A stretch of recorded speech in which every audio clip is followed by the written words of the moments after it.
Damn. Damn, damn, damn. They done disconnected my microphone. Crazy. Yo, it's your boy. I'm a boy.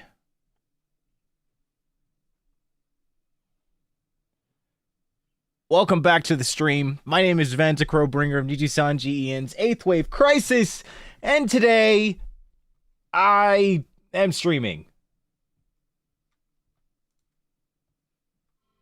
Yo. It's been a minute. Sorry I've been gone so long.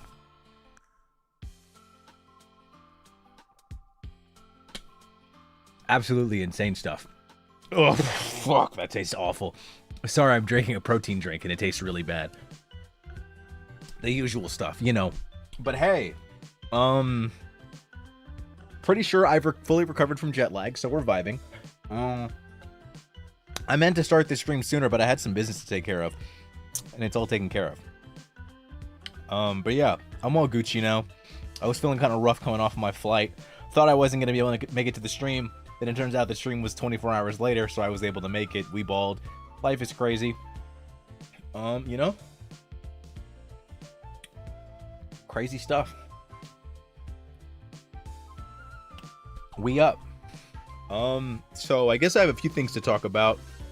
I guess I'll try to go in order. First things first.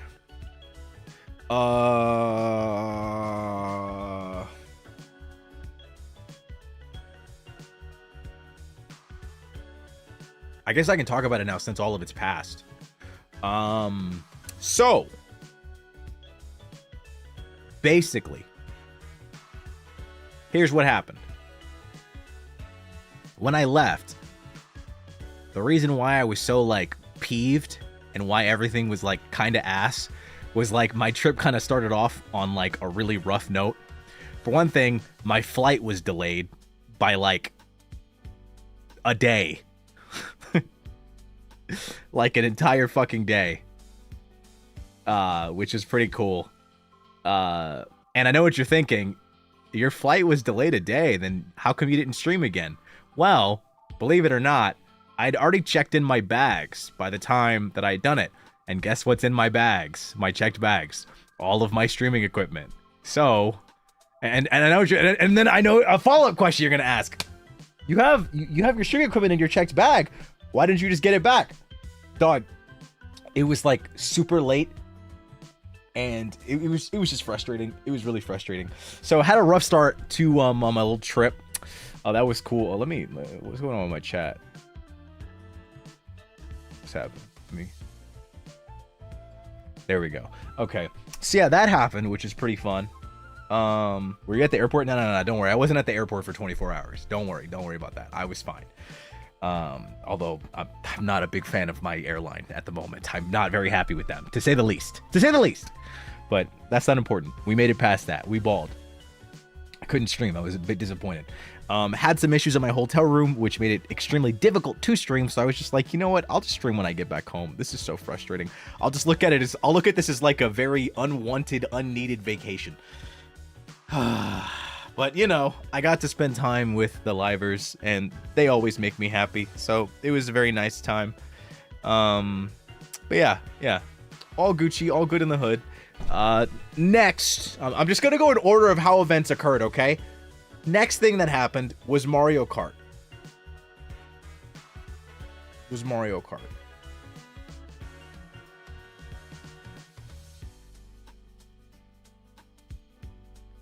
Now, I know what you're thinking. Croshi, you lied to us. Croshi, you're a liar. You said you were bad at Mario Kart. Here's the thing, guys. Here's the thing.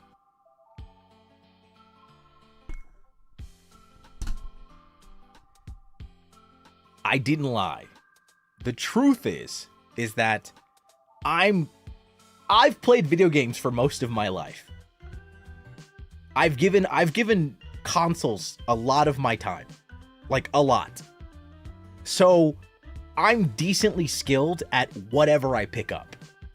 You know what I mean? Like there's a baseline, because like I've played with my brain turned on, which a lot of people don't.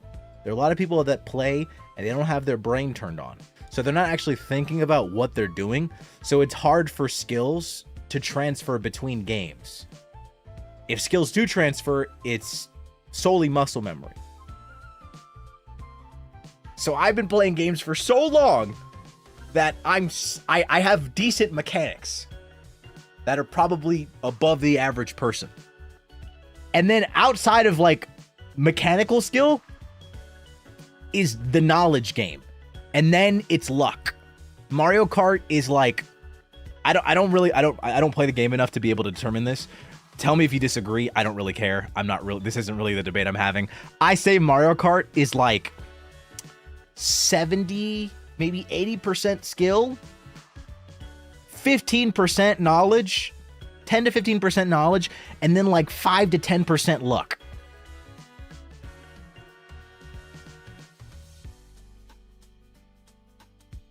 I think that's like a good way to think about it. Because like you can, like, a lot of people don't believe this, but like with enough knowledge, with enough skill, enough mechanical skill, you can pull ahead, you know, in a lot of races, and especially in certain tracks, unless it's like a bagging track and you're playing with people that know how to bag, you know. But like generally, you can kind of just, you can make it pretty far with decent mechanics. If you know how to drift, you know the timings for the drifts, you know how to like maximize your speed and get all the jumps and shit. That's like, you know, that can take you really far. And then the next part is like knowledge, because knowledge is like knowledge of the tracks, how the tracks move. I have high general skill. I have like probably mid-tier track knowledge. Very mid-tier. Like, I'm gonna be real with you guys. If you saw me do any shortcuts during the race, I learned those an hour before, because I turned on Shortcat's YouTube video on every single shortcut in Mario Kart World. I just turned on the YouTube video and learned them. So there were a few that I was trying during like the tourney, and I fucked them up. There were some that I just couldn't do because I hadn't fucking practiced them, you know?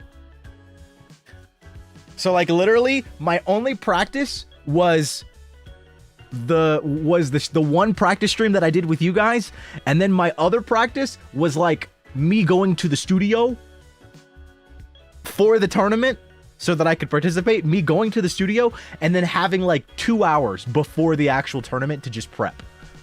So overall, I played about 3 hours of Mario Kart before the tournament.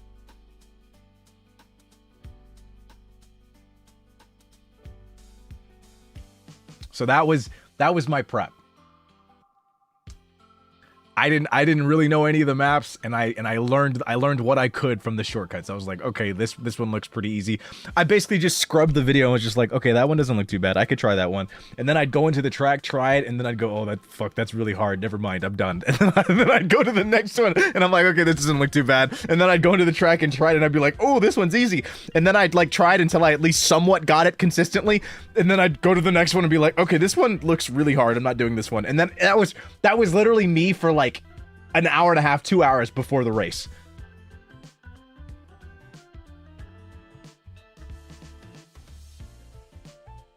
Don't tell the others that practice like 10 hours on this. Look, here's the thing. That's what I'm saying. There might have been people that practiced more than me and didn't do as well. But here's the thing. That's a given. Do you want to know why? Because I played too many games, guys. My entire like childhood was given to games. I gave that shit away all my time. While other people were out studying, socializing, partying, and doing whatever, bettering their lives, you know, achieving higher education, I was studying the blade. I was studying the game.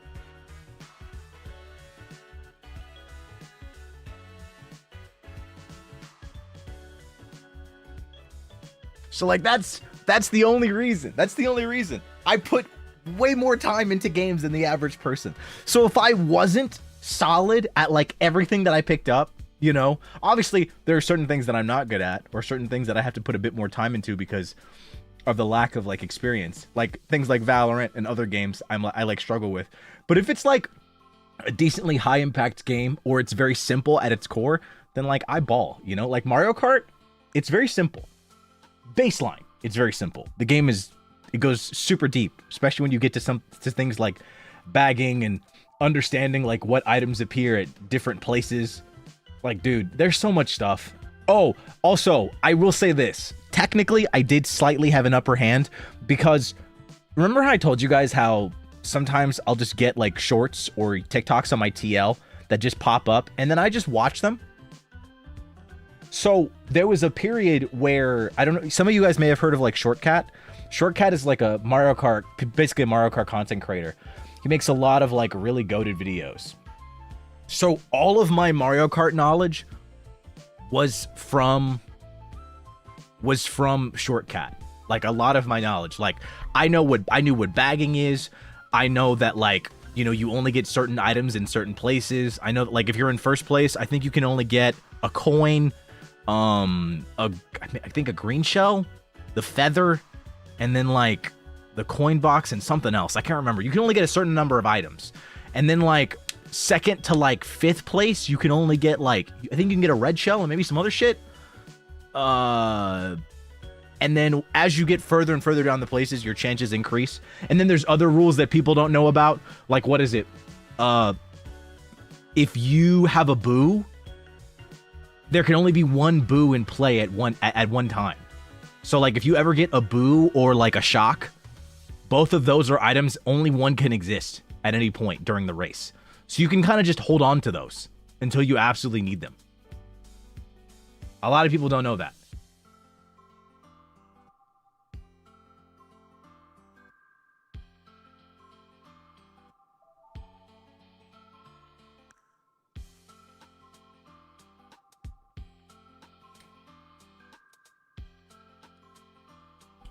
So like I had meta knowledge from studying a Mario Kart Pro for like months. Like literally that and this is the I'm not telling you guys that I started watching Shortcat because of the tournament. This was like shorts that would come up on my TL occasionally, and then I started watching them. That's literally all it is. That's all it is. So like when I say that I'm bad at Mario Kart, I'm saying like I am compared to like, you know, people that play the game. Like, I'm not going to beat somebody like Shu. I'm not going to beat somebody like Wilson. Anybody that puts any kind of like time into the game and actually likes it, they're going to be better than me, you know? But like to the average person, I'm probably going to be better than them because like I'm a fucking loser that only plays video games. Like my free time is 99% video games. So like if I'm not good at everything that I pick up, it's just kind of embarrassing, you know? Like low key, that's kind of embarrassing. Cherry bombs. Sorry, it made me think of that song. Thank you so much for the membership. Welcome to the Vantacrow. Peter, thank you so much for the gifted membership. Garnet, thank you so much for the super. So you're not bad at Mario Kart. You just hate it. I do hate it. I do. God, that tastes so bad. Fuck.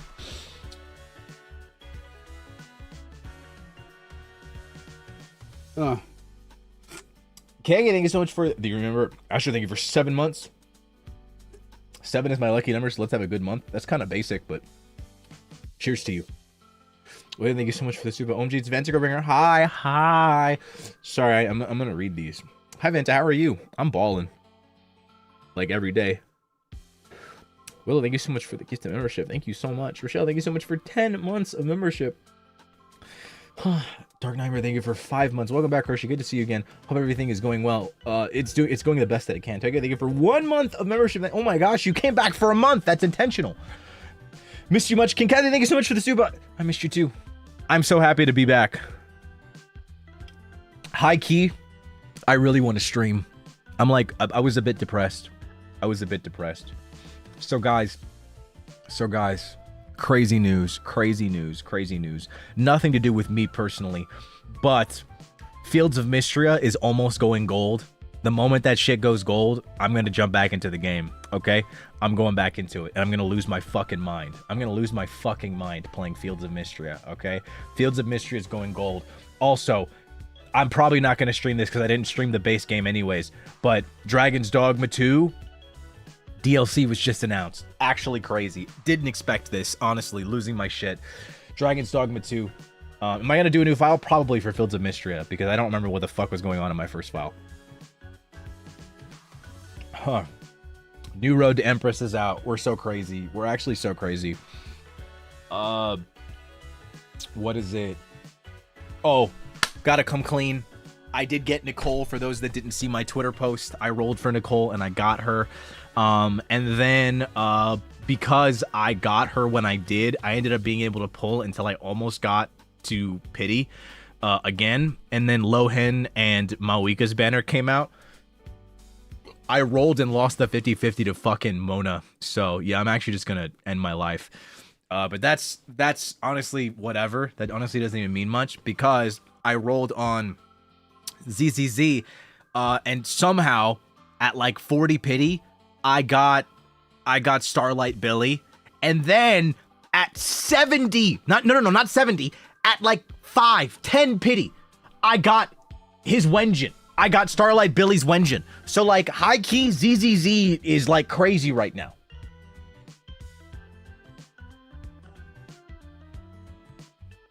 I don't know how. I genuinely. I did a 10 pull on Starlight Billy, got him early, and then I was like, okay, I guess I'll start pulling for his Wenjin. Got it. First 10 pull. Genuinely insane shit. So I'm excited to start continuing because I think I'm finally almost at a point where I have 3 teams that I can competently clear content on.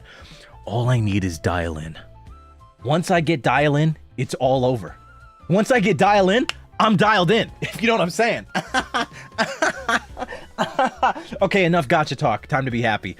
Anyways, after Mario Kart, we had Improv. Improv was fun.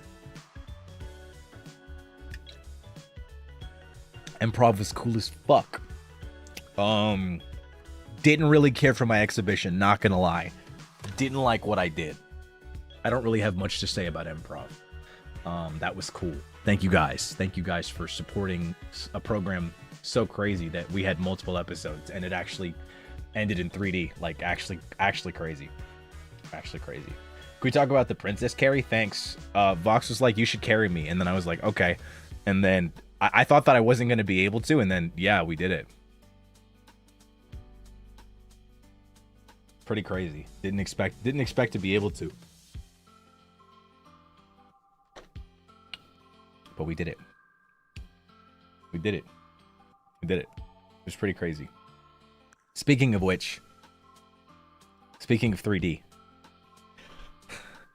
I got Krisis into the booth.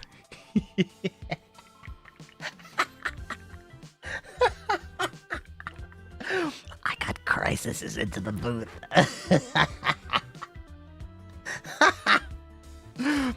I made them record shorts. We made memes. You won't believe what I made these fuckers do. You won't believe what I made them do.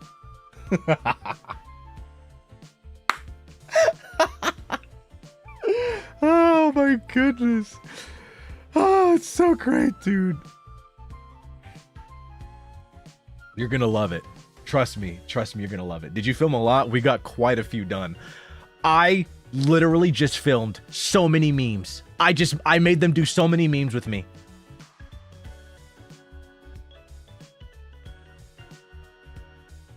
It's so great too, because I appreciate them so much, because since they all are there, since they all live there and I don't, they just kind of do whatever the fuck I want. They're just, you know, it's kind of just like, well, Vance is here, so, you know, you might as well just knock everything out while you're here. So I was like, ooh, bitch, ooh, man. I can't wait to show you guys. I can't wait to post the shorts. I can't wait. Obviously, I did some real ones, but there were a lot of memes. I made them do a lot of memes. It was bad. Next is getting Requiem in the shorts booth and then making them do memes. That's next. Did you do a lot of dances? I did. When's the first one dropping? Tomorrow. Well, I mean, technically I could have dropped this one tonight, but it's fine. It's fine. Oh my gosh. Peter, thank you so much for the gift membership. Reason, thank you for 5 months of membership. You Unboxing Empire was probably my favorite one. Really? Wow. Oh. I guess it was kind of gay. Misha, thank you for 33 months of membership. Thank you for your service, my goat. I promise you guys. To all the Vezcrewniers. Actually, now that I think about it, Krisis is like a thing. What should we be calling? Like I feel like Vezcrewniers is not gonna go away, but what, like, Vezcrewniers? Vezcrewnier claws?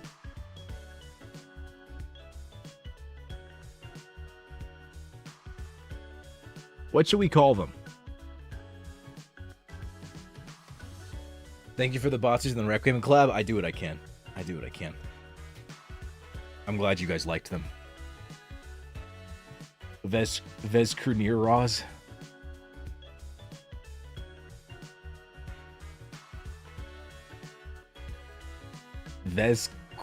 Vezclawneers. Vezcrewclawneers. Claws.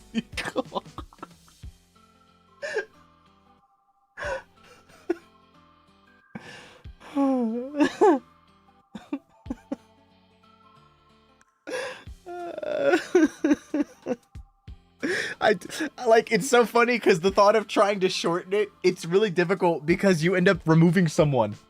Because, like, if you say Vezclawneers, then it's just crew erasure. Okay, maybe it's not necessary. I'll just say this. Krisis fans, you guys will be eating for the shorts. You guys will be eating. Speaking of Vezcrewniers, though, I'm very, very much looking forward to Krisis 3-year Annie. I'm very much excited. Oh yeah, the Krisis is camping. I thought Claude was gonna post that forever ago, so it's great that he finally did.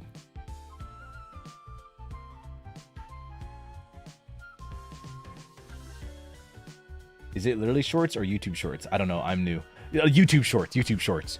I'm not gonna lie, that would be funny as shit if I just was like, yeah, I got Krisis in the studio and we recorded some shorts, you know, like, so get ready to hop up on the NIJI official store because we've got Krisis shorts coming in, guys. You can buy Krisis shorts. Or there's the other interpretation of that statement, which is I got them in shorts, which would imply that the three of them never wear shorts ever. So I was like, guys, I finally got them in shorts.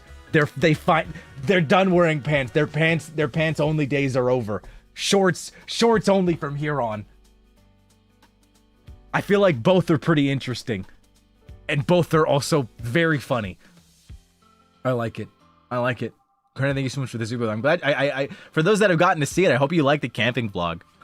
I'm not gonna lie to you. I forgot that that Claude like sat the camera down and was just like, "Can you just like do your skincare and then like explain what you're doing?" And I was like, "Okay."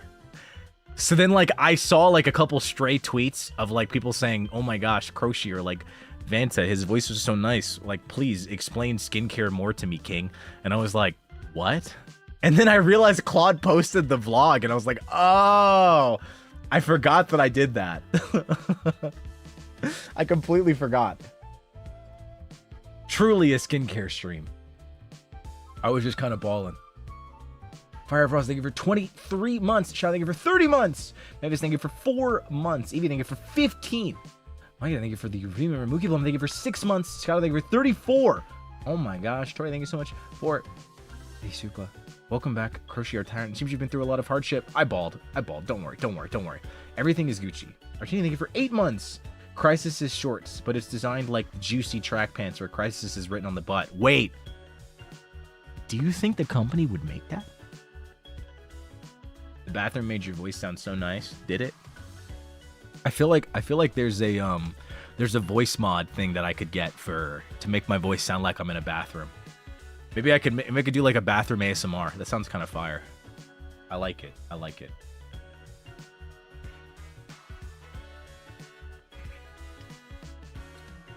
We need you to do an esthetician RP ASMR. Just describe a skincare routine. But like, would the stream even be that long? What do I do? What do I do? I mean, if you're talking about like a full facial, that could be like an hour, but I don't know anything about estheticians. Like I have a cousin that's an esthetician, but like beyond that, I don't really know much.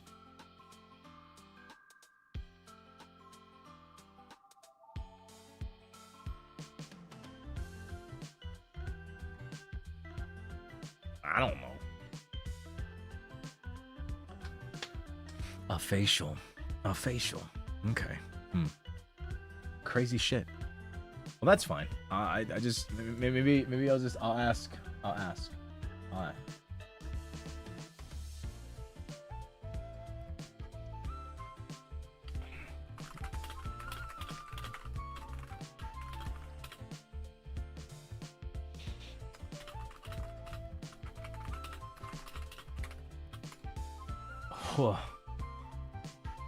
You could like do different patients, and each of them you'll recommend a different skincare routine. Oh, I'm irrational. I'm too passionate. I don't give a fuck. I just pop and sit. Hunter, thank you for 34 months. It's almost been 3 years. Can you do a backflip real quick? Okay, I got you.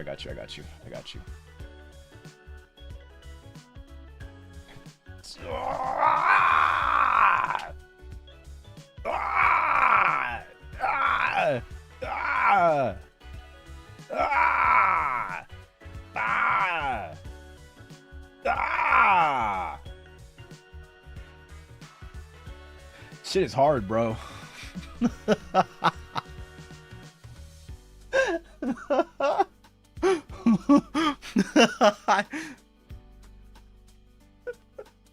Turn the ship. Steer the ship.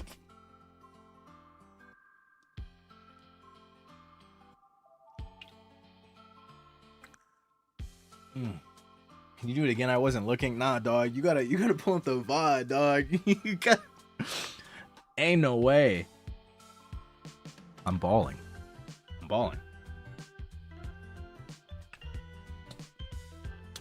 Oh my goodness. Hey. So. I'm gonna tell you guys something right now. Because I think it'll be helpful. Okay? I think this is a good idea to do this. Okay? It's Friday. So.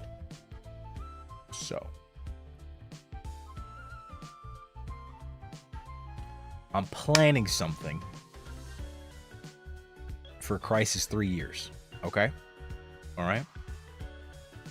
So. Here's what I need you to do. Here's what I need from you. I'm going to need your help with something. I'm not going to tell you exactly what I'm doing. But what I need you to do, if you can, no stress if you can't. Because technically you're going to find out about this on Monday anyways. Like I'm going to post about it on Monday. And then you guys will have like confirmation and you'll know exactly what to do. However, I'm telling you this in advance. If you'd like to start early. I just can't tell you exactly what's happening. Okay? Okay, all right. So, between now and Monday, and then obviously you'll technically be doing a version of it Monday. You'll just have more context. Any Krisis clip, it could be featuring Krisis, like all three, a duo, out of Krisis, or it could be any of the boys individually, myself, Zally, or Wilson. Just gather your favorites. Don't post them or anything. Just gather them. You know, throw the links in like if it's a YouTube link or Twitter link or I guess X. throw them into a Discord and just save them. You know, like, okay, I liked these, you know, or if like if maybe you're a clipper and you have them downloaded, just have them, you know, just like section them off what your favorites are, you know, not the ones that you've done, just your favorites, your absolute favorites. There's a reason that you'll need them. And again, you would have found out about this on Monday anyways, but I'm telling you now so that you could get a head start. If you were going to participate, of course, you don't have to. You don't have to. You don't have to. So for the Vescruniers, you have any favorite Krisis clips, whether it's all 3 boys, 2, or individuals, just, you know, try, just, you know, nothing too crazy, nothing too crazy. Only if you already have them, if you already have easy access to them, maybe if they're like in an X bookmark, maybe if you clipped them, maybe if you have them downloaded for some reason, you know, like situations like that. You don't have to go out looking for them if you don't absolutely want to. Just a suggestion. It's a request from myself. Is this only for members or for all? This is for all. This is for all. All Vescruniers. All Vescruniers. Like, literally, I asked that you do this whether or not I'm your commie. Like, doesn't matter. If Wilson is your commie and, you know, Zally and I are your Oshis, or Zally is your commie and Wilson and I are your Oshis, or I'm your commie. Just your favorite Krisis clips. And if I'm your only commie and all your favorite Krisis clips are literally of me, that's fine too. Just save them. All I'm saying is set them aside. Set them aside. You know, like throw them in a Discord channel. Throw them in like a folder. Throw them in whatever. That's all. That's all. Just have them. Don't post them. Don't tweet them. Don't do nothing. Just set them aside. Be like, okay, I got these. These are my favorites. I love these clips. And then you'll find out what's happening Monday. Because it's for Krisis 3 year, okay?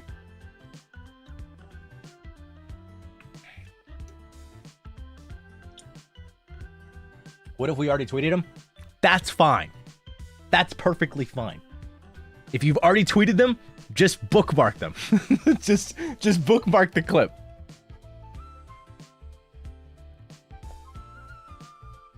Is there no language restriction, or would English be preferred? I mean, yeah, I don't like you mean like if you got like Wilson or Zally saying like speaking French, or Zally speaking Japanese or something, or like me speaking Japanese?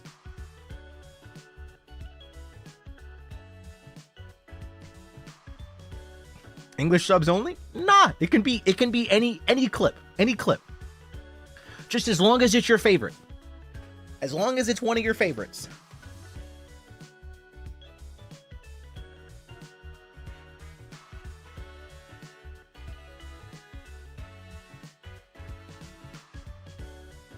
Subtitles are in languages other than English. Oh, that's fine. That's fine. Can we clip you right now? I mean, yeah. Would this be one of your favorites?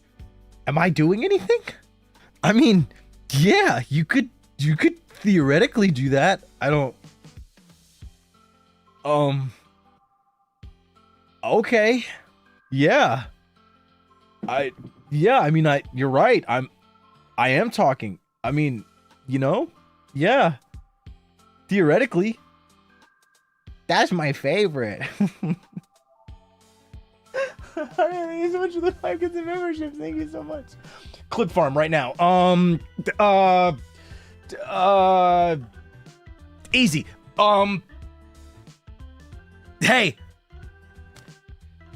don't leave any little kids around me. Oh my gosh! I swear I didn't mean it like that. Oh my goodness! I meant like not like I'm a predator. Like I'm dangerous. Like I say a lot of curse words. I don't think kids should be around me. That's all I meant. That's what I meant. Holy shit! Fuck! Oh my goodness! I clip farmed. Are you happy now?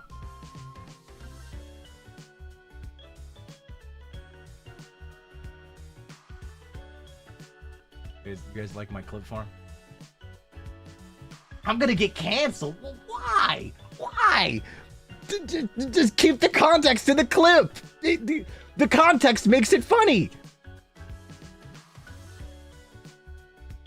That's what you thought of? I don't know that. I feel like the funniest clips are always the one where, like, you know, somebody either says something and then it's really sus out of context, and then they explain themselves, and then there's the other ones where, like, the person goes, surely this doesn't happen, and then it fucking happens, you know, and they're just like, you know.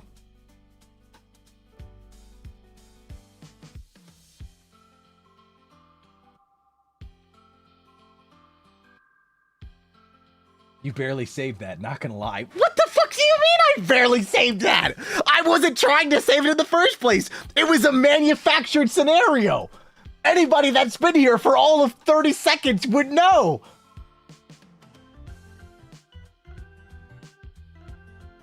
It wasn't even real. It wasn't real.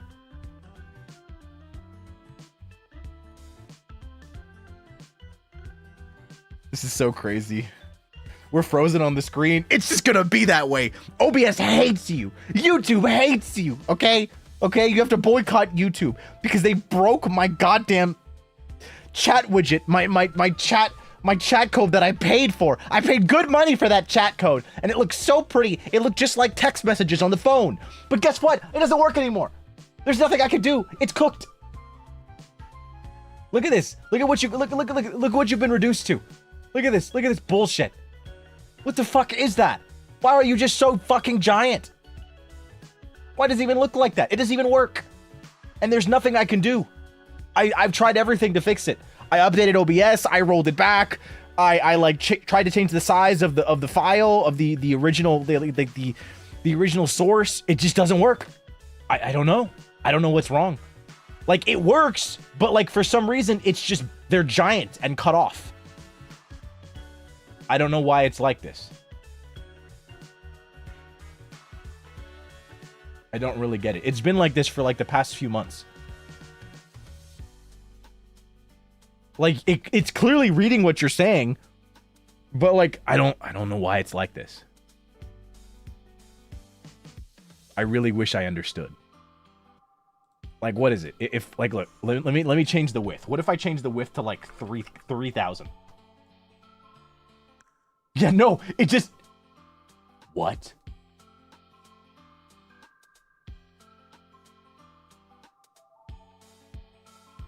What?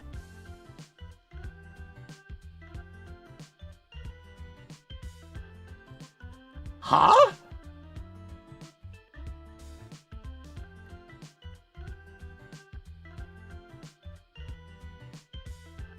Huh?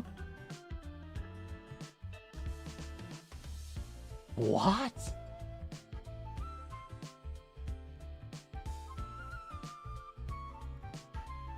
Maybe the height? I'll change the height to like 5,000. Huh? What's going on? Why is it vertical like that? I don't understand.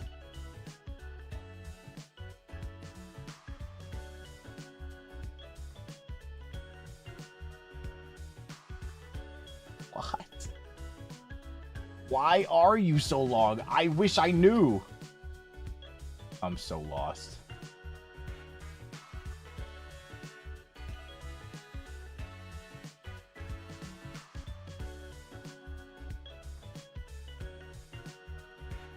Everything just hates me. I don't. Why? Why? Why? Whatever, bro. It's just cooked. It's cooked.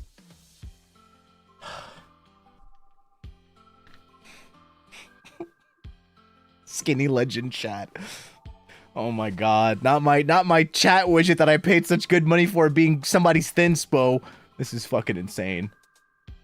Lala, thank you so much for the super. Welcome back, Vanta.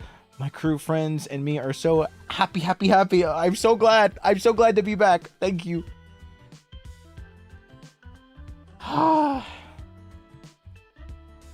What happened to that spare black and white one you used that time your chat widget broke? What? Wait, shit, you're right. Oh. Oh, shit.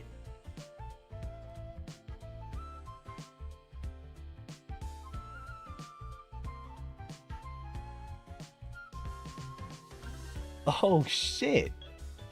Wait.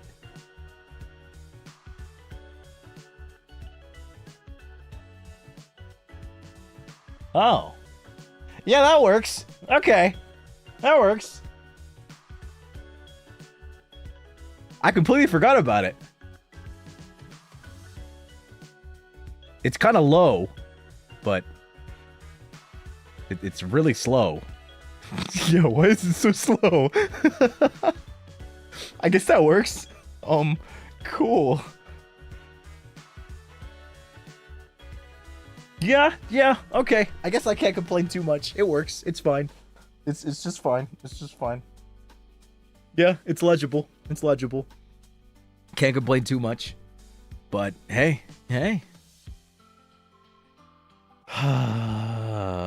Crazy shit. Crazy. But hey, I'm winning. I think I told you guys about everything. I think I'm Gucci. Yeah.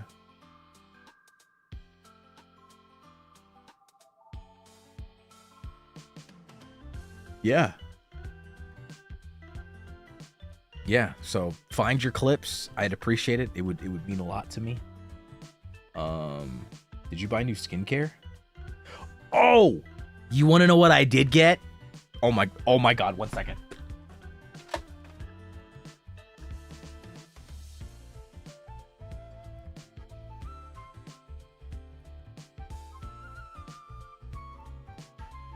Oh my gosh, guys. So Beauty of Joseon? Beauty of Joe's? Beauty of Joe? Beauty of Joe? I got their sunscreen. I got some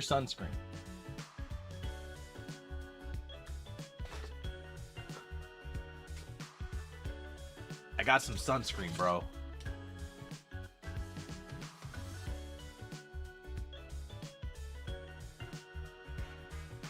And then I also got a sunscreen stick from Beauty of Joseon. Joseon.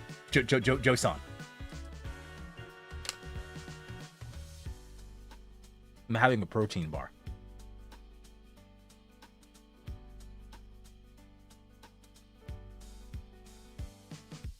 I got a stick. Because I needed a way to quickly reapply sunscreen without having to, like, you know? Does it have a flavor? No. Should the sunscreen have a flavor?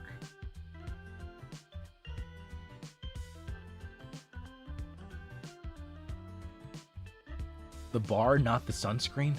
Oh, my protein bar. Oh, yeah, it does. It's chocolate chip cookie dough.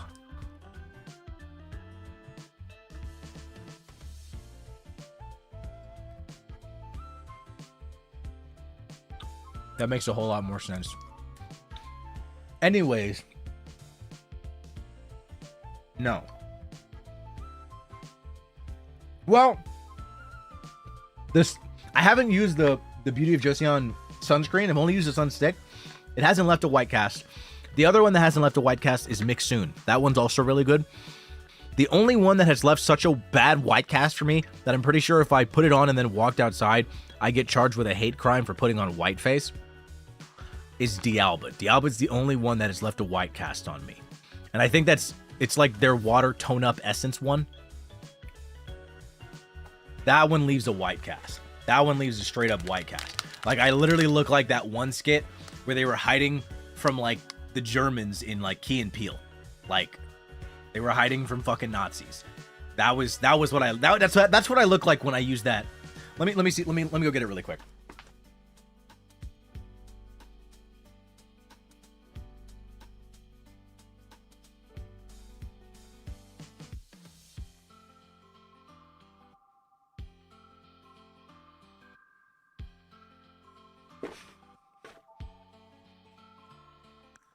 Exactly. I look like James Charles. D'Alba's UV Essence Waterful Tone Up Pink Correcting Broad Spectrum SPF. This one leaves like James Charles white cast on me.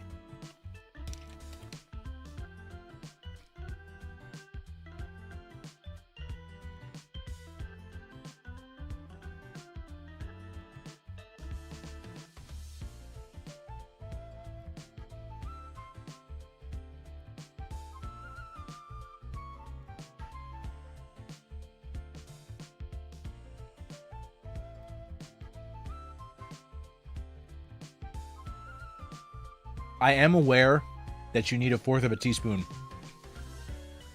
for it to be effective. However, social media claims have made it so that you can kind of put on however much you want, and then you reapply it every 2 hours. However, if you're putting on the proper amount, the 1/4 teaspoon to 1/2 tablespoon, or not 1/4 teaspoon, if you're putting 1/2 tablespoon, like 1/4 teaspoon to like 1/3 teaspoon, if you're putting on the proper amount, then sunscreen actually lasts a lot longer than 2 hours. So the stick is literally just for when you need a touch up and when you need like an extra hour or 2 of coverage. So like typically what I do is I put on like look, just to give you like an example of a routine. Say I wake up at 10 a.m. I'll put on my 2 fingers of sunscreen, and then I'm good for like a while, you know? I'm good for like quite a while. The only reason I'd use the stick is if like 5, 6, 7 hours have passed and I'm still out, you know? So I'm like, oh, you know what?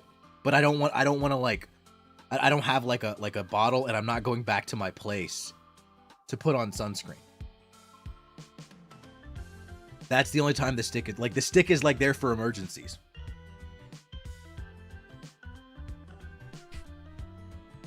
How do you know when exactly to reapply? You don't. You just got to get fucked, honestly.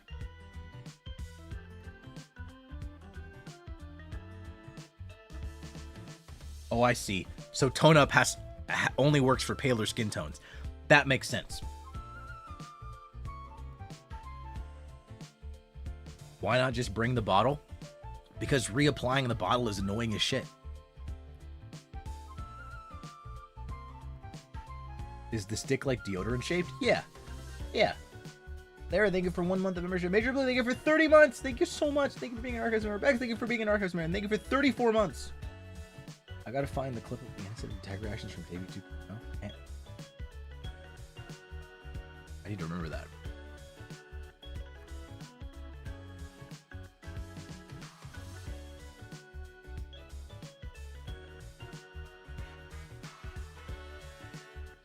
Is the stick sunscreen like oily feeling when applied? I've only used it once. It wasn't that bad though.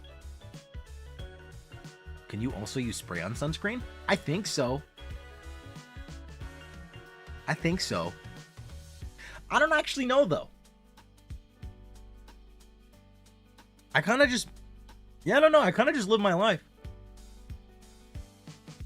But yeah, I got that. You don't know what I also got? 1 second. Ow.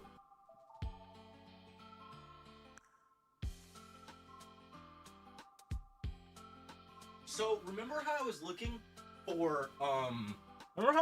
for for a cleansing milk? So for those that don't know, when you're doing skincare, after the day is over, what a lot of people do is they'll double cleanse. And usually double cleansing involves using something like micellar water or a cleansing like oil. And that allows them to effectively get off like the dirt, grime, sunscreen, and if you wear makeup from the day. The oil is for getting that stuff off. And then you follow up with a cleanse, like a foaming cleanser, which will cleanse like the skin after you've gotten rid of all the extra shit.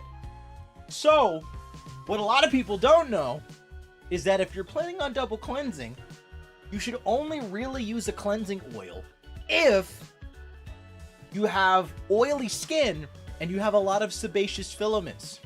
Now, here's the thing. I've always kind of had oily skin my whole life. Didn't really know what the fuck sebaceous filaments were. Honestly, I thought they were a made-up word. But that's not important. What's important is that I had oily skin for as long as I can remember. So, I was using cleansing oil. However, I noticed after so long, that the cleansing oil kind of just felt gross. And it was just kind of fucking weird. And I realized, I was like, is this shit actually helping? So I stopped using it, and my skin improved. However, it got worse. And I said, huh, that's strange. And then I saw a TikTok. There was this Asian girl. She said, hey, are you washing your face correctly? And I said, yeah, I am, but I'm gonna sit and watch this 2-minute video anyways. And I did. And she said, hey, if you don't have oily skin, don't use cleansing oil, use a cleansing milk. I said, what the fuck is cleansing milk? So I scoured the internet. I looked around everywhere, every nook and cranny. And by every nook and cranny, I mean I typed it on Google once and couldn't find what I wanted, so I stopped and gave up. And then I found out that Toriden, my favorite Korean skincare brand, has a cleansing milk. But guess what? It's only available in Korea. And guess who's not going to Korea anytime soon? This guy! So, I've been on the lookout everywhere I go for a cleansing milk. They're not very common in the US of A. I've just been looking wherever I can. Ulta Beauty, online, Olive Young, TikTok shop, everywhere I can find, even Amazon. But no one seems to carry a cleansing milk. But I was just in Japan, and I went looking, and I found a brand called NIJI. I don't know what the fuck this is. Point is, they have this thing called a cleansing cream.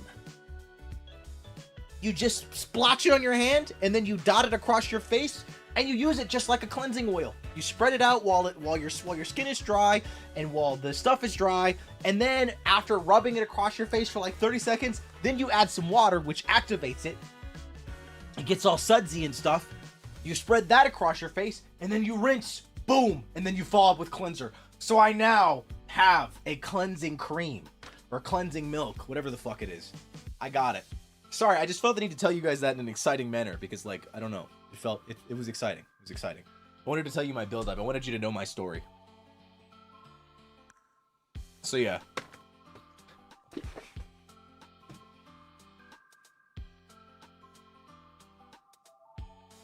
Did the Asian girl not recommend any brands? Nah, she didn't recommend shit. It helps with oily skin, no? Cleansing oil? Yeah. But I don't have oily skin anymore. After so long of using Toriden, my oily skin like went away. I have like normal skin now. And yes, for those that don't know, you're actually not supposed to have oily skin. Oily skin or dry skin is like not good. Like, you know, like having like combination skin, like that's just kind of ass.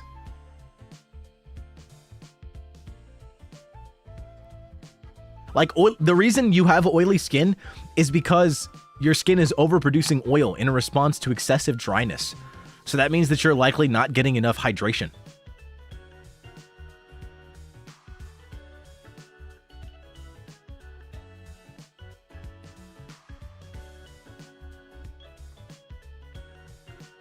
So when I started using Toriden, which is a brand that has hyaluronic acid inside of it, which is a insane hydration agent. Ever since I started using their products, my oily skin like went away. I no longer have oily skin. It's just like regular skin now. How do you know if your skin is oily?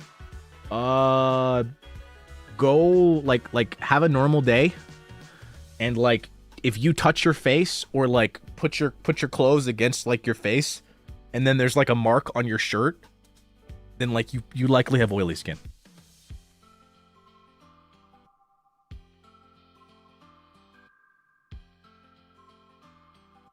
Since when have you started using them? When did I start using Toriden? I don't even remember. It was sometime, I think it might have been late last year.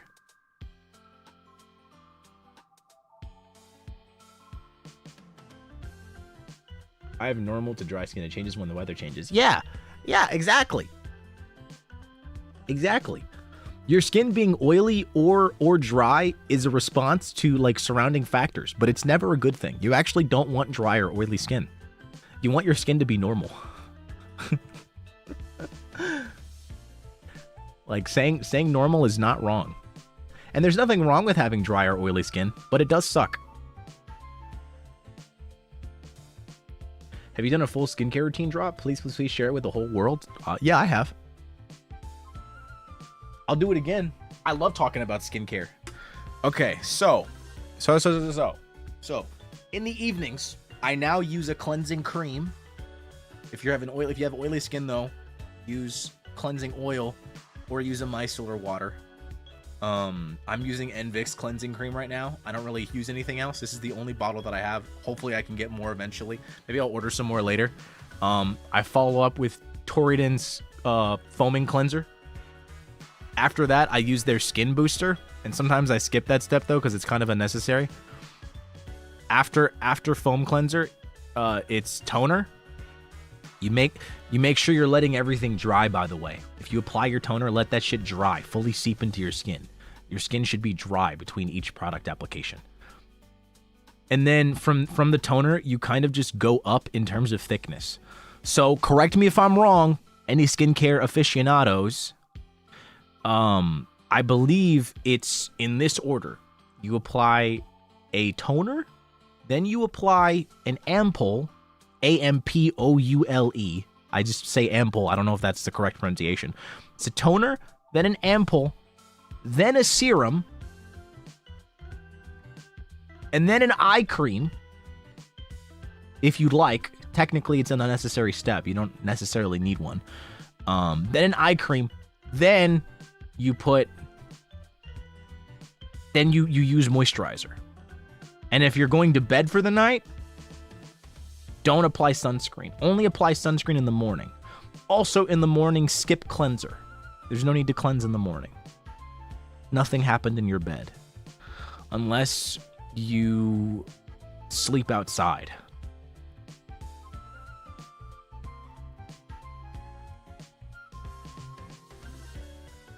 At the same time, no. After foam cleanser, apply toner, let it dry, apply ampoule, let it dry, apply serum, let it dry, apply eye cream, and then apply moisturizer. And then apply and then after moisturizer sets in, apply your sunscreen. But if you're going to bed, don't use sunscreen. There's no need to be protected from the sun when it's nighttime. And also, if you're sleeping, then you're likely inside, so the sun shouldn't be hitting you anyways. There's nothing wrong with sleeping outside. I mean, yeah,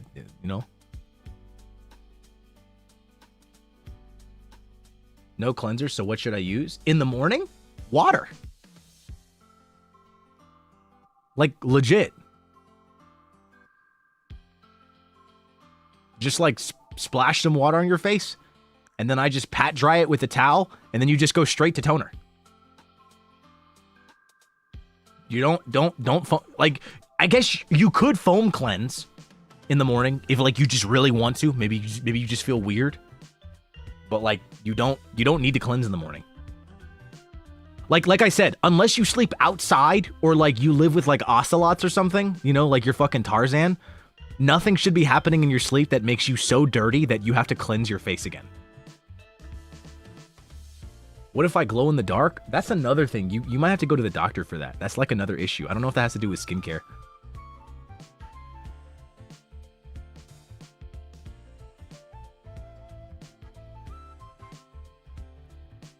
Unless people who sweat in their sleep. I mean, even if you sweat in your sleep, are you sweating on your face? Like how sweaty of a person are you? So cleanse, moisturize, then sunscreen. Yeah. If you're just getting into skincare for the first time though, like if you're new to it, baseline, all you need to succeed in life, you want a cleanser, just get a regular ass foam cleanser, get a toner, and then get a moisturizer and a sunscreen. Those are the only 4 steps that you need. Those are like the essential ones. You don't need really any more than that. If you're looking to achieve like, you know, the glowy like glass skin, like that like influencer skin, that's where you want all the extra shit that I'm talking about, like the ampoule and the you know, like serum and eye cream. That's extra. That's like hella extra. If you just want like to take care of your skin and like, you know, you want clean skin, all you need is a cleanser. You need a cleanser because that cleans your skin, obviously. Toner just helps. It does exactly what the name implies. It helps properly like evenly tone your skin, you know, because all kinds of shit happens to you throughout the day, from like exposure to the sun. Maybe you picked at a few what is it, zits that you had in the past. You have some hyperpigmentation. Maybe you have some acne scars. Toner can like help even out your skin tone. And then moisturizer, obviously you need to moisturize your skin after you clean it. It goes for the same for your body as well. If you wash your body, you have to put on lotion after the shower. You have to. It helps your body retain the moisture that you acquired in the shower. If you don't put on lotion, your skin will just be ashy. And if you do this repeatedly over the course of several days, weeks, and or months, your skin will just look bad. And then you'll notice that it's drier way quicker than normal. So you'll have to start it up, and then it'll take a bit.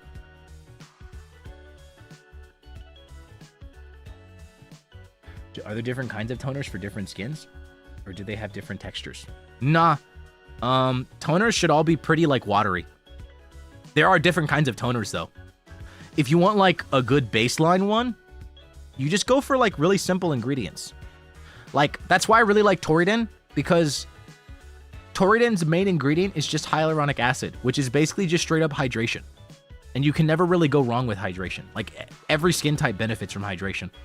Whether you have oily skin, whether you have dry skin, whether you have like, you know, combination or mixed, you know, you don't really, there's not really a skin type that's like, oh no, too much hydration.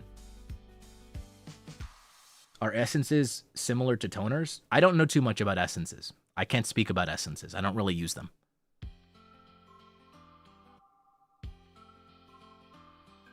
Like, there's a lot. I've gone through quite a few. I've heard good things about rose water.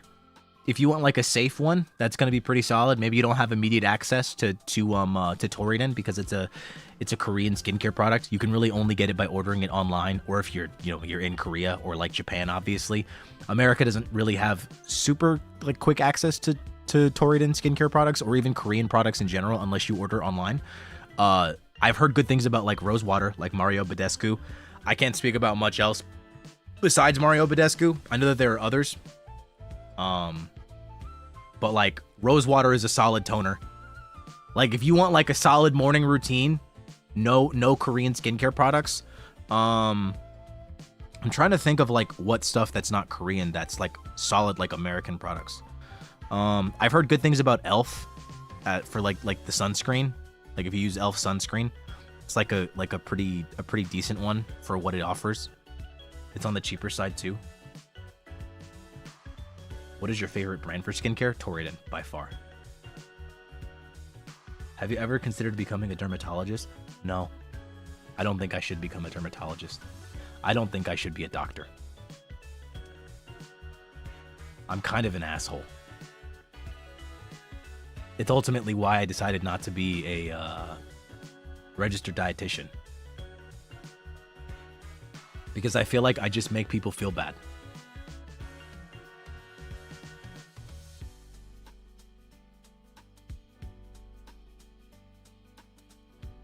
Like, you know, like if like people are just like, but I ate this and like, you know, I'm not losing weight, or like I eat this and like I swear I'm only eating this much, or like I'm doing what you said, doc, and it's just like, dog, no you're fucking not. No you're fucking not. You're a fucking liar. But some people like that. No, I mean, maybe they do like it. Maybe they do. Maybe they do. I don't know, dog. I'm just out here living my life. I try to focus on like skincare and other like habits. I've tried to make an effort to stop talking about calorie counting on stream because I found out that it makes a few people uncomfortable. So I I try to gear towards like mindful eating. I think mindful eating is very important.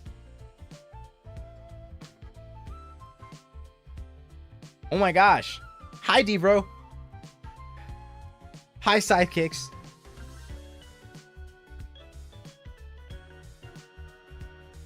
I'm talking about skincare right now. I kind of talked about what I did when I was gone. Hi, D-Bro. Hi. So yeah, crazy stuff. Oh my god, the auto-translate is so annoying. I just see a bunch of doubles in chat. Hi, doubles. Hi, doubles. Hi, it's Doppio.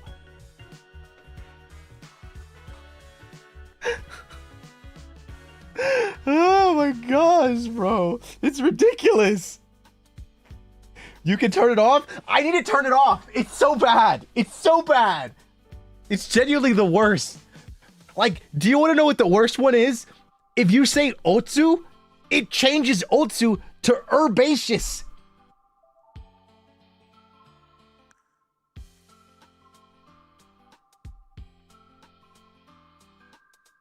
It changes it to fucking herbaceous. I didn't even know that that word was before this update. Herbaceous refers to a type of plant. It's a non-woody plant with soft green stems that die back to the ground in winter or after flowering. I didn't even know what an herbaceous plant was. What the hell is herbaceous?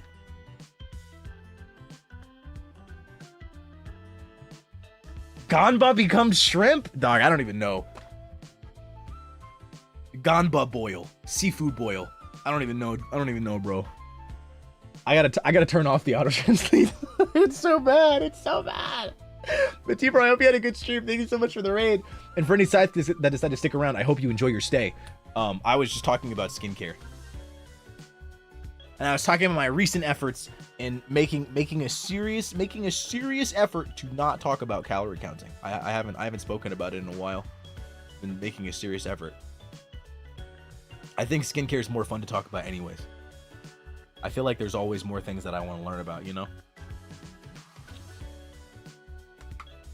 IDK, why are you guys retracting your messages? Stop doing that.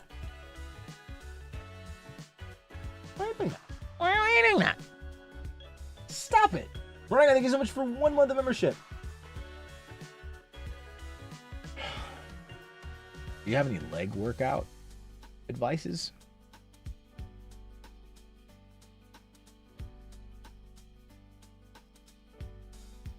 Like legs?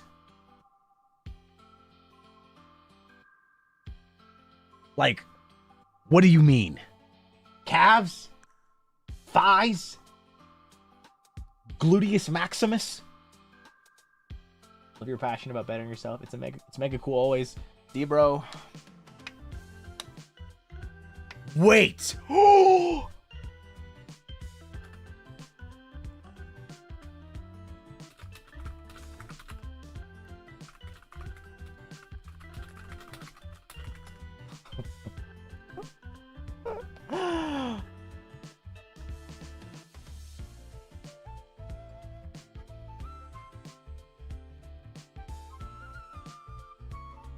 I don't know. Is your goal to get a bigger ass, though? Please, let's go to the gym together. I would love to work out with you.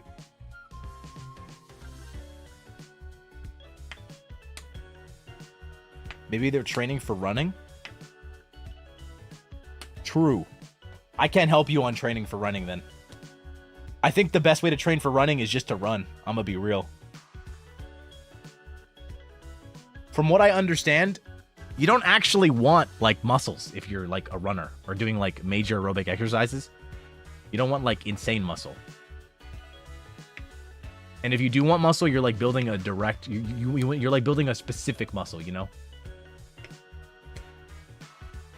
So in conclusion, morning cleanser optional. Yes. I would say don't do it, but technically you could. Just don't double cleanse in the morning. Don't double cleanse. If you're gonna cleanse in the morning, don't fucking double cleanse. Toner, moisturizer, and sunscreen. Yes, indeed. That's what you should do. That's what you should do. And then if you use an ampoule or a serum, then do it in the order of toner, ampoule, and then serum.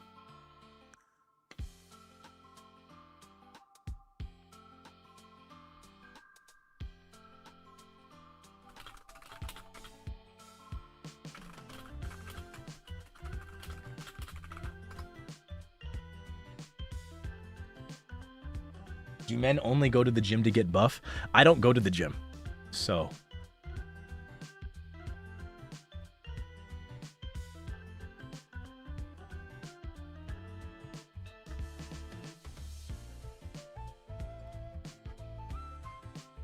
Unrelated, how's your journey of being nicer to yourself? No. Nah, I'm playing. I'm vibing.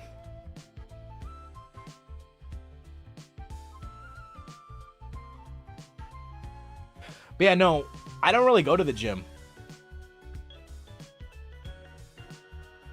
I just work out to look good naked. I picture a time when aliens come to Earth and take us all. They pull us up, and then they take off all of our clothes in order to properly analyze us and dissect us. And, like, they're probably going to put us all in a room, you know, like sardines, and we're all just going to be naked together.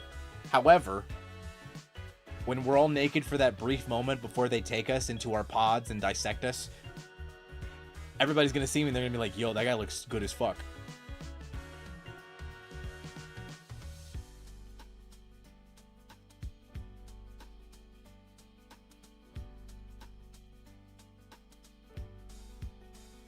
You know? You know? Or if for some reason I get teleported to another undisclosed location and my clothes don't come with me, I'll teleport and I'll be naked. But people will be like, yo, the guy looks good as fuck. Pretty privilege is a thing. And I think a lot of people don't realize how attractive they can actually be just by changing certain things. You know? And one of those things is working out.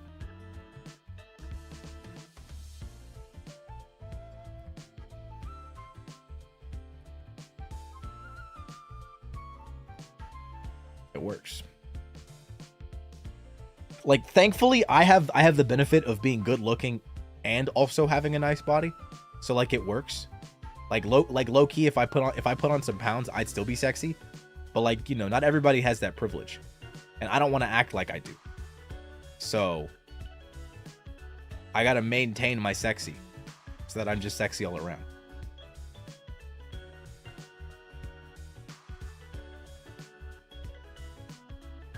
That's just how it works.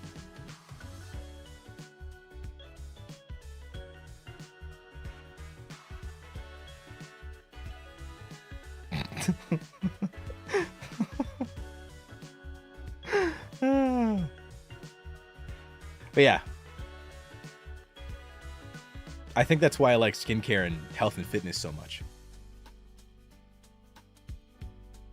I forgot to bug this thing. Logs. Oh, something else that's important. Make sure you guys are getting your fiber in. I keep talking about it. I'm going to remind you every stream. Have your fiber, okay? This isn't a game. I'm not playing around.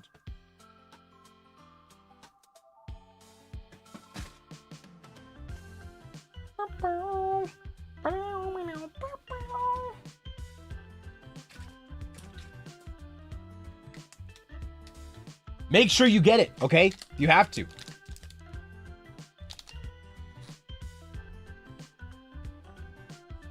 I mean, do you, but everyone has their own charms. Yeah, they're just not as good as mine, you know? But like, again, like, there's not really much anybody can do about that, you know? Like, unfortunately, not everybody can be me. And that's just a part of the game. Like, I think that's like a fact of life that we just have to understand.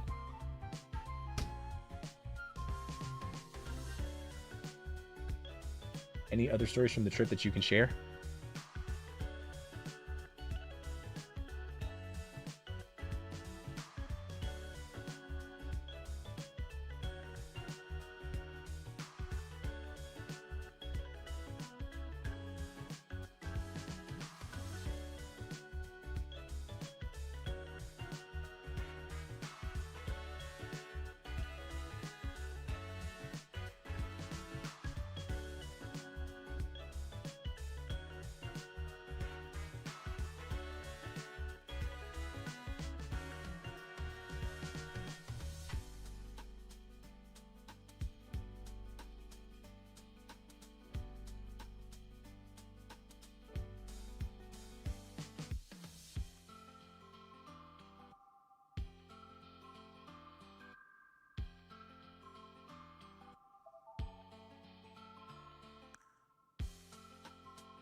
No.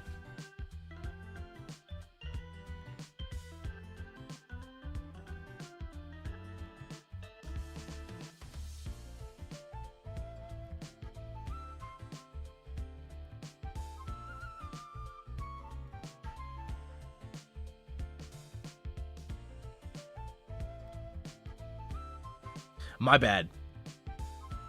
I went through like the entire trip. Yeah, no, nothing. Yeah, no, there's no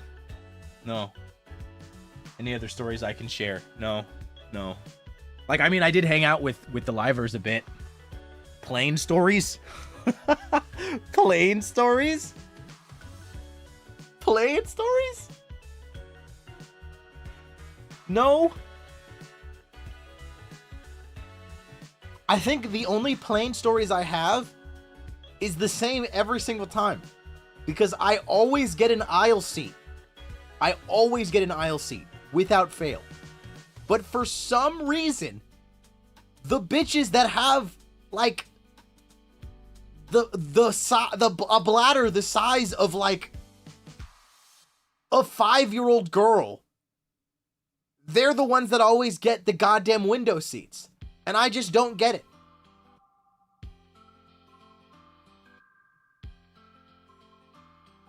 Like, why?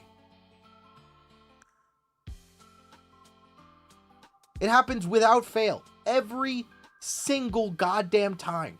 That is my universal experience with flights. Why?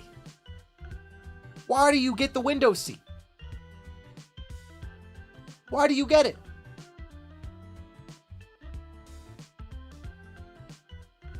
I don't get it.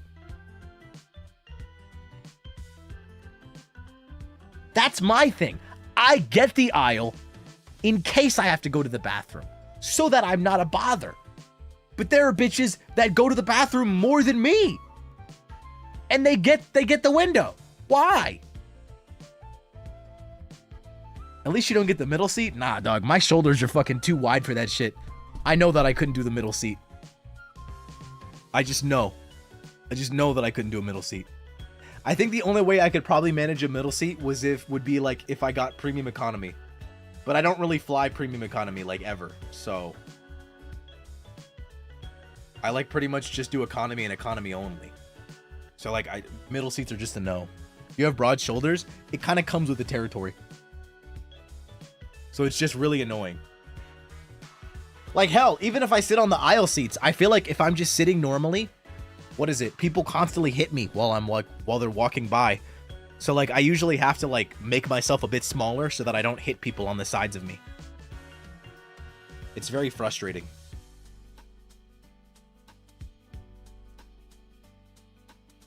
I have a big bladder and I like windows. Hey, keep it that way. The way I look at it though is that whoever has the middle seat deserves both the armrests. If you're like a weirdo that doesn't let the person in the middle have the armrests, you're honestly a freak.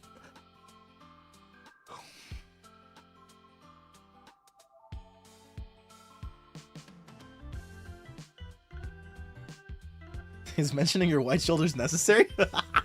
I mean, it's one of the reasons why I don't like middle seats. I wish it worked that way, but I've never gotten the armrest in the middle. I just know who was sitting on your left and your right. I just know. I just fucking know. Raz, thank you for 32 months of membership. Yeah, thank you so much for 29. What up, Crow bro, big dog. Hope you're doing good. Another month in the books. Wishing you a good day, my guy. Stay sexy. Thank you. Wow, it was crazy. Oh, Croshi, the 2026 June Bride VP is on sale now. Any spoilers? Oh yeah, I should put that up, huh? Oh shit. 1 second. Guys, I'm gonna keep it a buck with you. That shit's parasocial as shit. It's parasocial as fuck, dog.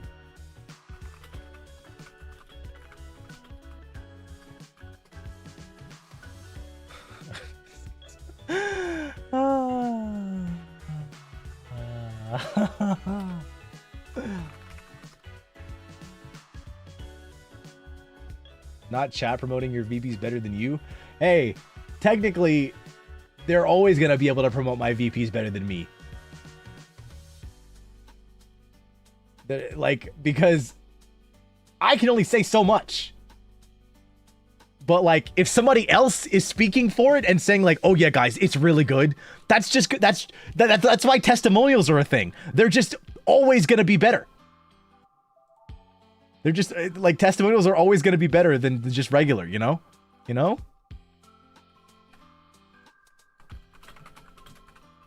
I mean, it's literally June Bride. You said it. You fucking said it. Nah, that shit's high-key embarrassing. Like, unironically. I won't lie, though, it's kind of fire. I'm kind of proud of it. I'm kind of proud of it. I'll keep it a buck with you, though. It was partially improv. It was partially improv.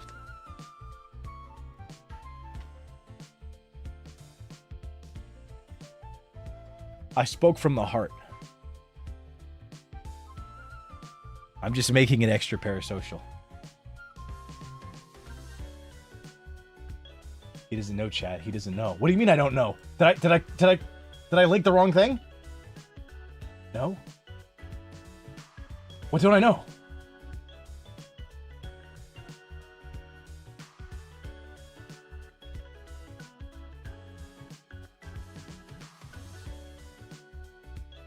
What? What did I do?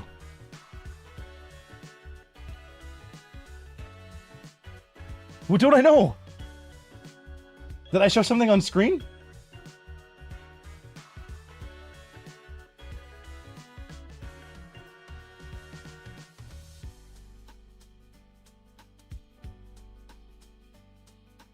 Yeah, what's with all the vague posting?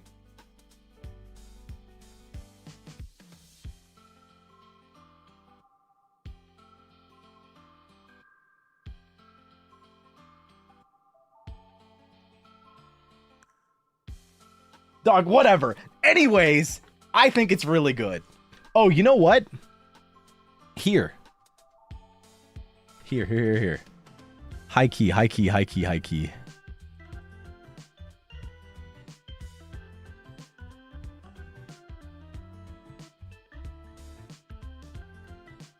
Here it is.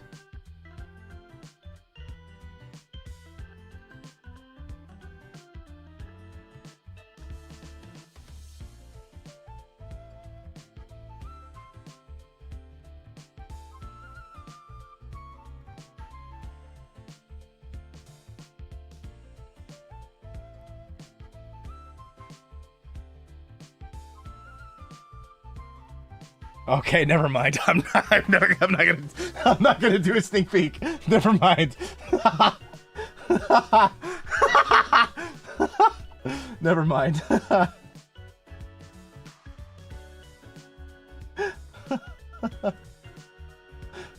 Never mind, dog.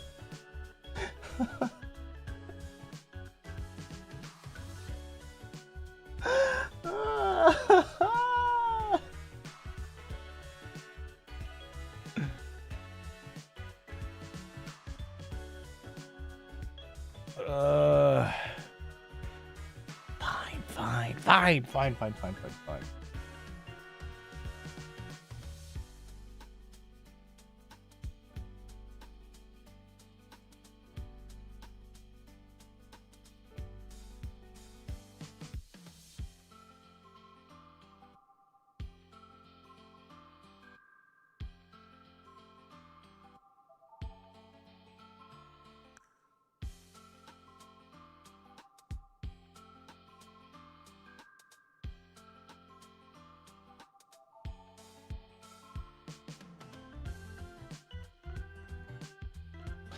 Oh, okay. Sorry. I'm listening. I don't know. I don't know. I don't know if it'll make anybody happy. It just made me embarrassed, like, hearing it.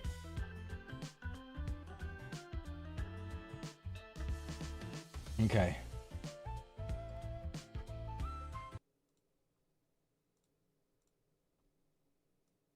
Okay.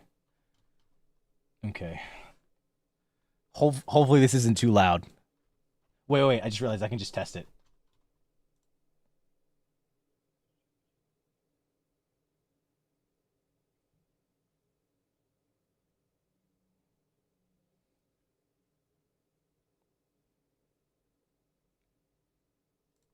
Wow, that's crazy. I really said that.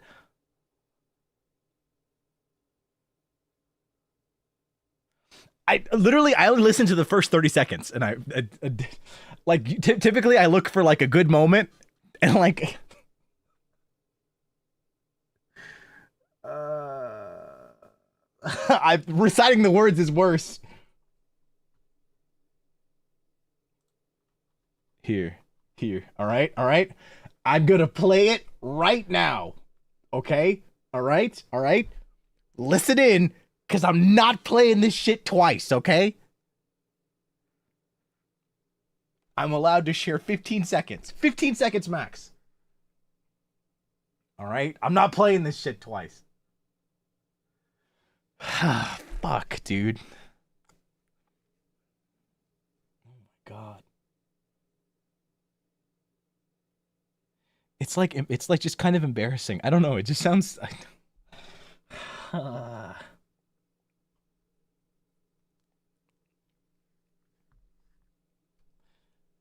Okay.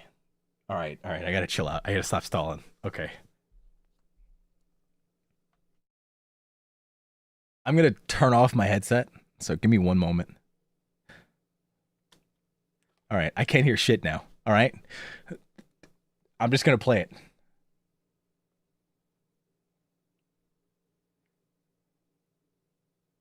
God, okay.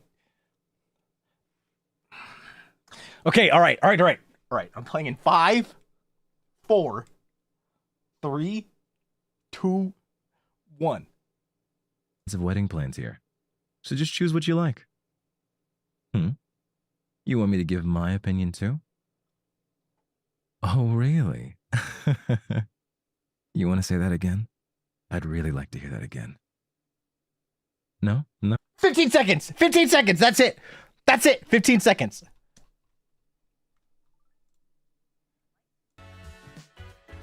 That was it. 15 seconds. 15 seconds. I'm not playing anymore.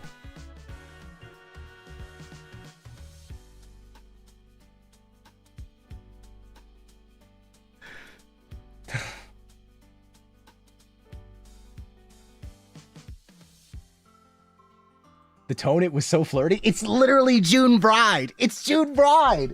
It's like, look. I'll just say this: we're kind of at a fair, you know. It's like one of those things.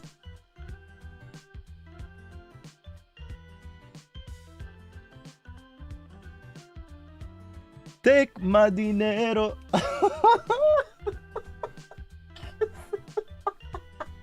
I just read that in chat. It made me laugh. I'm so sorry. It's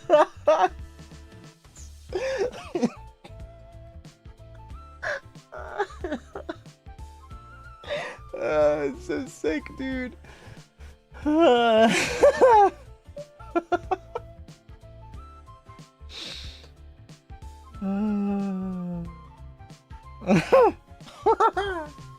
Shit.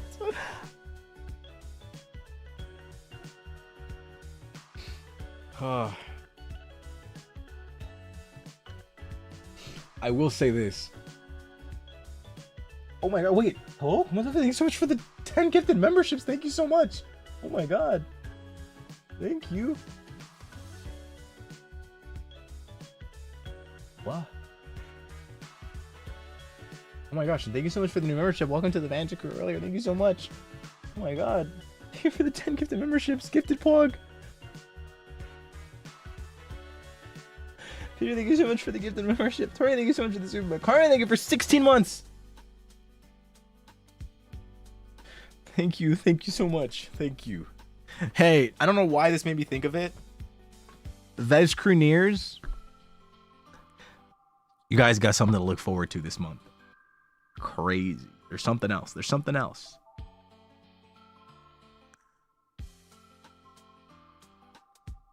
And I'll tell you this. I'll tell you this right now. I'll tell you this. Okay? Okay? I will tell you this. I know what you're thinking. Oh, I gotta be, you know, careful with like money and stuff. And I get it. You know, please do what you need to do. Focus on yourself. Don't just like throw money at us willy-nilly. You know, like be smart. Focus on yourself. Do what you need to do first before like doing anything. I will say this though. What you have to look forward to is free.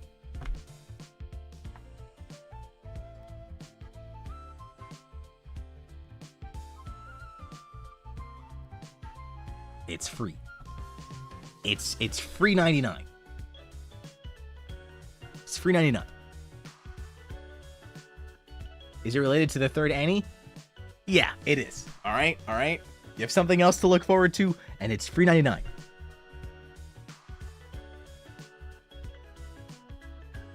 Nope, not a fifth job.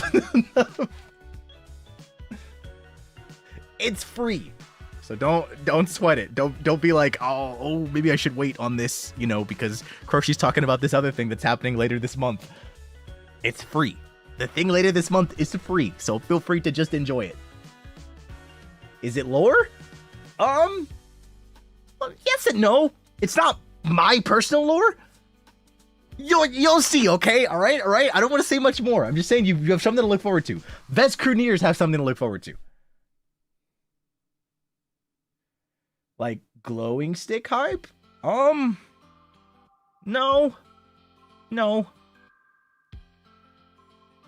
I'll just say this. I am manning the helm. Wait, is that a... Can you say that? Manning the helm. Taking control of a ship's... Okay, yeah, it is. I am saying it right. I am manning the helm. That is a phrase that exists. I'm steering the ship. When is this? Krisis 3rd Annie. Krisis 3rd Annie.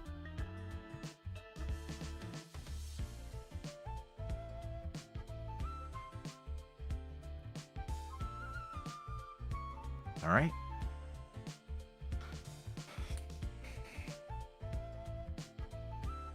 Is the ship Polycrisis? No. I'll be thinking so much for 13 months. You can think it for 20. I'll be thinking for 1 year of membership. 1 year. Sorry, that was really funny to me. But yeah, what is it? If you decide to grab the June Bride VP though, let me know your thoughts. I have a Twitter tag for that. It's Crowlection, #Crowlection on Twitter. Let me know your thoughts. Let me know what you think. I should tweet about it too. But I'm vibing right now. Didn't have a schedule this week, but I'm making a schedule for next week, so please look forward to it.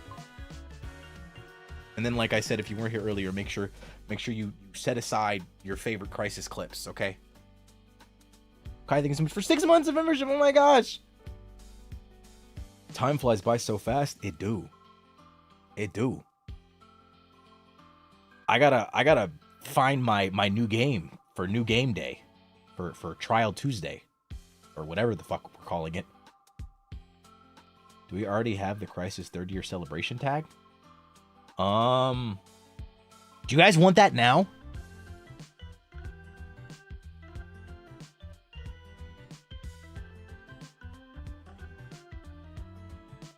Okay.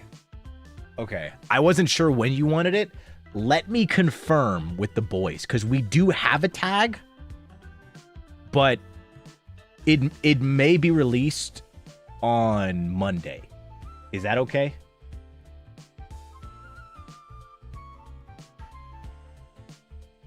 Is Monday okay? I need to get confirmation. From people. Okay, awesome. Then yeah. There will be some stuff. There will be some stuff. Some stuff. I got some help, but like it's all coming together. I'm excited about it. I joined late, but nice to see you. Nice to see you. Oh my goodness. Sorry, I'm stretching. Yeah, no, honestly, I'm just excited. I'm just excited. I kind of want some Dr. Pepper. You guys want any Dr. Pepper? Dr. Pepper, baby, is good and nice. Doodle-doo. Doodle-doo. Dr. Pepper, baby, is good and nice.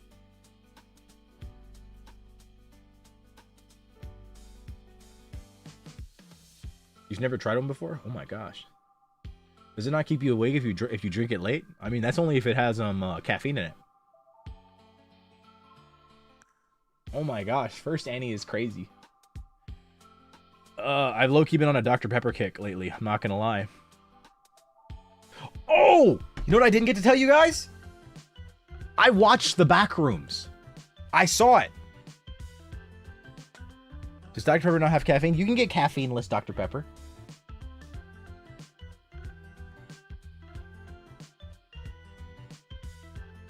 Okay, guys. In Japan, no, I didn't see it in Japan. I saw it with some friends. Like my IRL friends. Guys, I really hate to tell you this because I feel like I'm gonna be the odd one out, like potentially in NIJI EN. And like just in the NIJI, like just like sphere. I walked out of the theater, guys. I left the theater. I haven't walked out of a theater in a long time.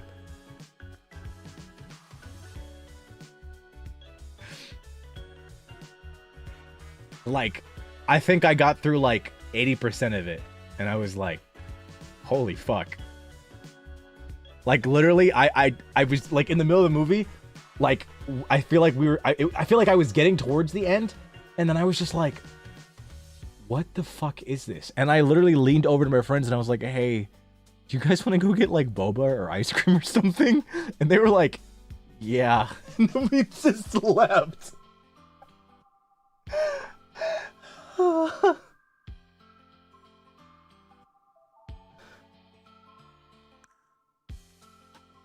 Okay, so look.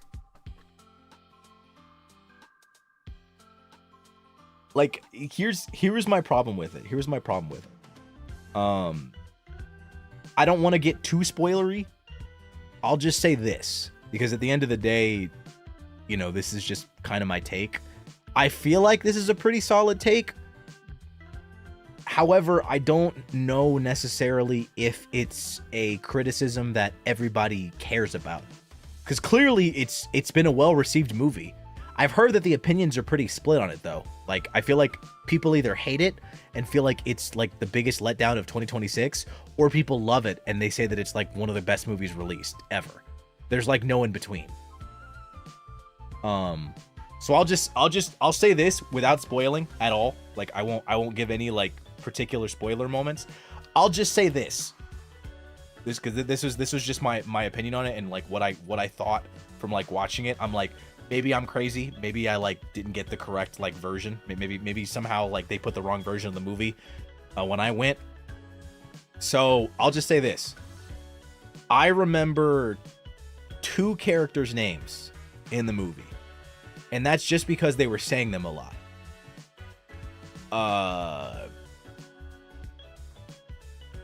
Like, I'll just be honest. There was, I don't know what the story was, or if there was a story. Like, from what I understand, there's like an overarching lore that was happening, but that, at least in my opinion, wasn't really conveyed in the movie. Like, there wasn't really a story. Like, the reason why I ended up leaving early is because I realized that like about like 70% of the way through, roughly, I realized I was like, I don't give a fuck about any of these people. Like, I realized I was like, I don't really know anything about many of the characters. like a lot of the knowledge that we have are kind of just like little like flashbacks and like bits of exposition that we get, but like nothing is ever outright said. And I feel like there's not enough information provided through like the characters' actions to give us a lot of information about them. So like, you know, this is not a spoiler, but like obviously when certain characters are in the back rooms, like, you know, obviously if you know anything about the back rooms, you know some crazy shit happens. You know, I won't say anything explicit, but like I realized I was like, I don't give a fuck. Like, I don't care what happens to these people. Was it scary? Genuinely, it was scary like in the beginning because of a few jump scares and like the atmosphere. I will say this. The story bored me to tears. Like I felt like I didn't feel like there was a story. I genuinely didn't. Like call me crazy. Maybe some of you will disagree. I didn't really feel like there was a story. Like there were characters in the movie that existed and things happened to them and things had happened to them, but like there was nothing that really tied them to the movie. And not like, so when I think of a good horror movie, I feel like what makes a good horror movie is that there has to be scares, but the character or characters that are in the movie, there has to be some kind of grounding philosophy. You know, there has to be like something there. And usually the scary thing, whether it's an entity or a situation or a location that they're stuck at, no matter how real it is within the context of the film, that entity or whatever that thing, whatever the force is, whatever the antagonist is in a horror movie, it usually represents something that the character's going through, you know? Like it usually represents something. So there's like a purpose to it. And then they ground you enough in the character, in the story of like the characters or the lives of the people in the movie. It grounds you enough so that you actually care for them. That's what makes a scary movie scary, because you identify and you care about the characters. So you care about their fate. You care about what happens to them. But like in the back rooms, I didn't give a fuck about any of the characters. They didn't take enough time to like really make me care about anybody, you know? Like I barely knew anybody's name. And again, the only reason I knew their name is because they say their name so goddamn much. However, I will say this. The direction, sound design, the atmosphere, and just the overall look and feel of the movie, perfect. Like 11 out of 10. Like I'm talking, it's like the perfect template. Like if they literally just put a bit more effort into like giving us a solid story to like ground us in the movie, and like they actually took a bit more time to like flesh out the cast so that I actually cared about them, I think the movie would have been an 11. Like genuinely. I think the movie would have actually been an 11. Because like everything in it was like so good. Everything. Like again, the sound design, like the score, the atmosphere, the way the movie looked, like every single like artistic decision outside of the writing was superb. But unfortunately the story is like one of the most important parts to me. And I feel like if the story's bad in a movie, it kind of ruins everything else, you know?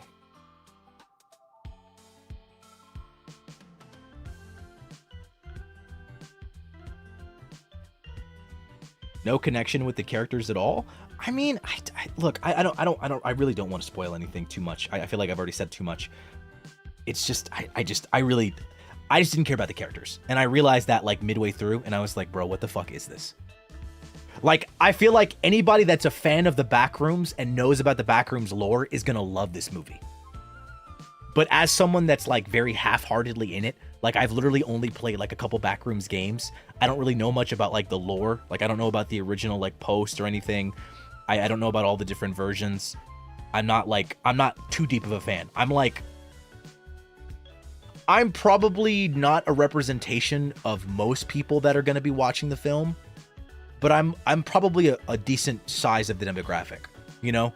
It's like people that are familiar with the Backrooms from like stuff that they've seen on the internet, and then like maybe they tried a couple of the games, you know, so they know just a little bit, but nothing like crazy. And I feel like if you're a heavy like into the lore, you'd love the movie. But like if you're like a normal movie watcher and you're there for a good horror movie, I don't know if you're gonna get that.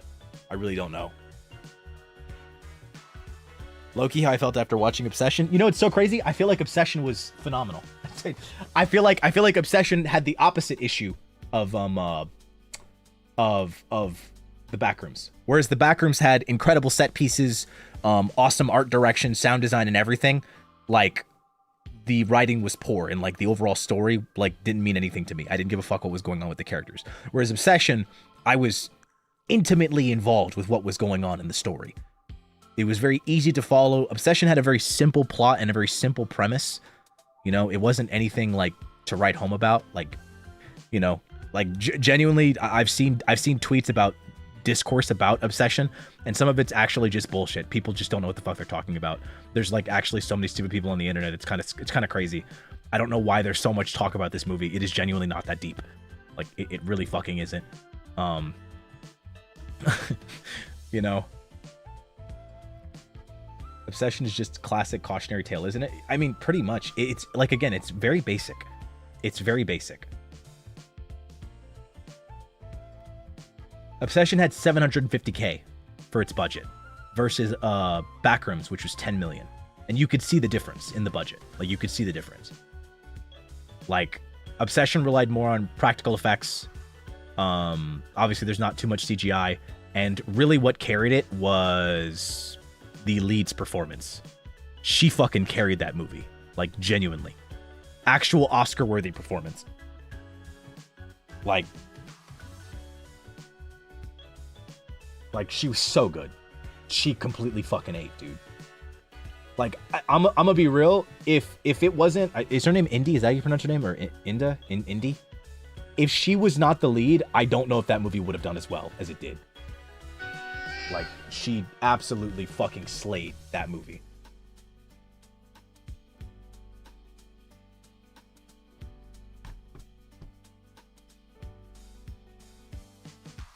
That was my phone. My bad.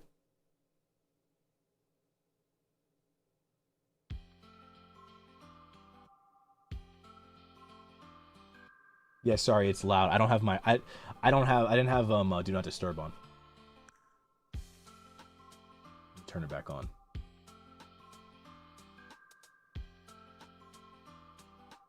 I know, right? Jump scare. My bad. My bad.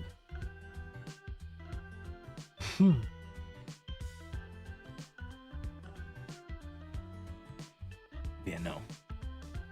No. Obsession was carried by Indy's performance.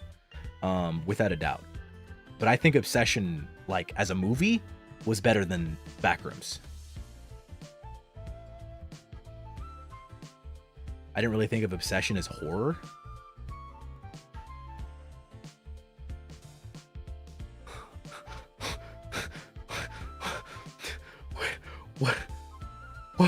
What would you call it then?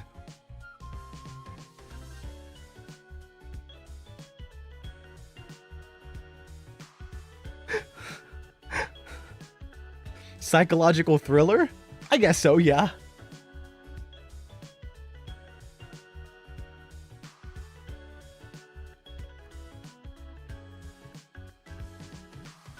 I mean, I'd call it a horror thriller.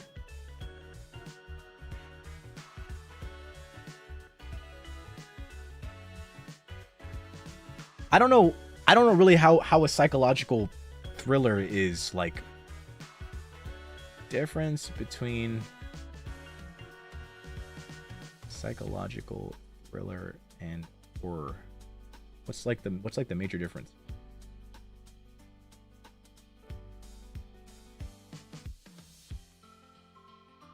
I think it had elements of both. I think it could definitely be classified as a horror film though, right?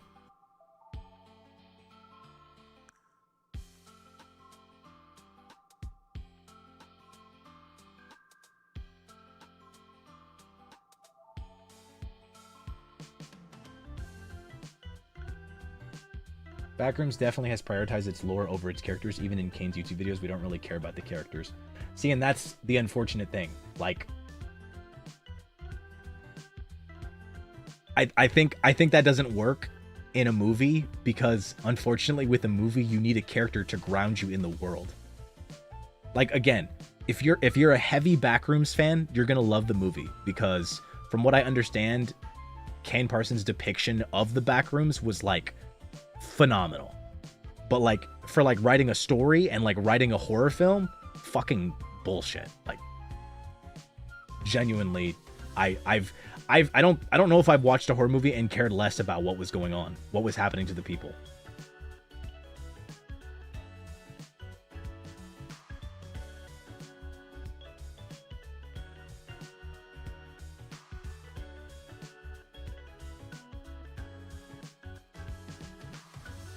Yeah, no, horror isn't specifically about ghosts. Horror is just about being scary. I feel like horror covers a wide thing, a wide net.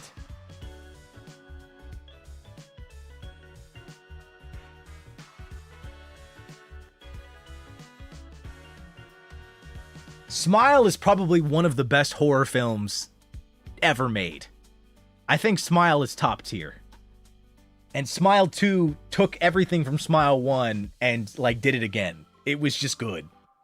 Like low key, when Smile 3 drops, we might just have one of the best horror trilogies like ever in the history of like movies.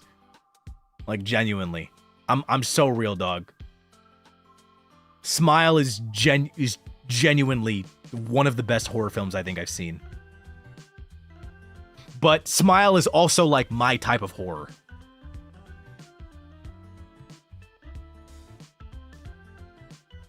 I think Smile perfectly encapsulates exactly what kind of person I am when it comes to watching horror films. I like existential horror.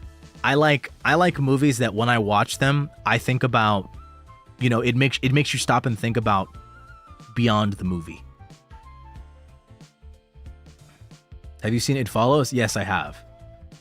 I liked that one too. Have you ever watched Japanese horror movies? Yes, they are fucking horrifying. I feel like Asian horror in general is on another level.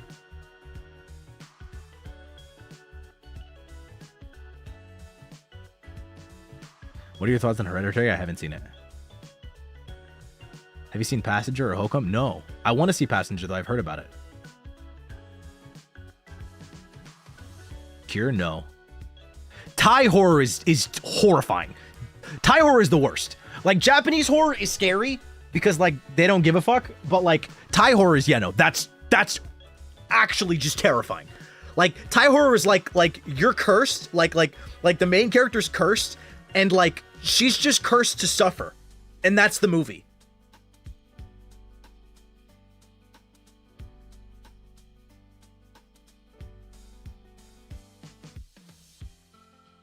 Like, you're just dead. Incantations. Go watch Incantations. Or Incantation.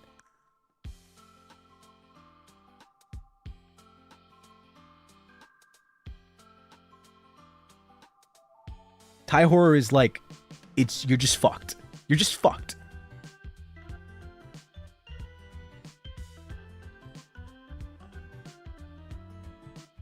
But yeah, no, I like the kind of horror, like I think Thai horror is like one of my favorite for that exact reason. Because that's the kind of horror that I like. Like, and that's why I like Smile so much. Because like I kind of like it when low key there's no hope. Like, I like the bleakest, darkest, most awful ending.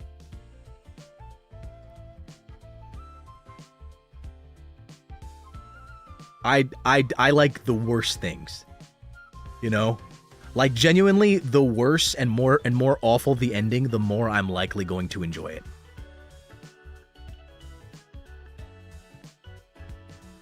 Although I enjoy the occasional like successful one too. Like, you want to know what was a really good one? It was a Korean one actually. What was it? It was a Korean zombie movie, not Train to Busan.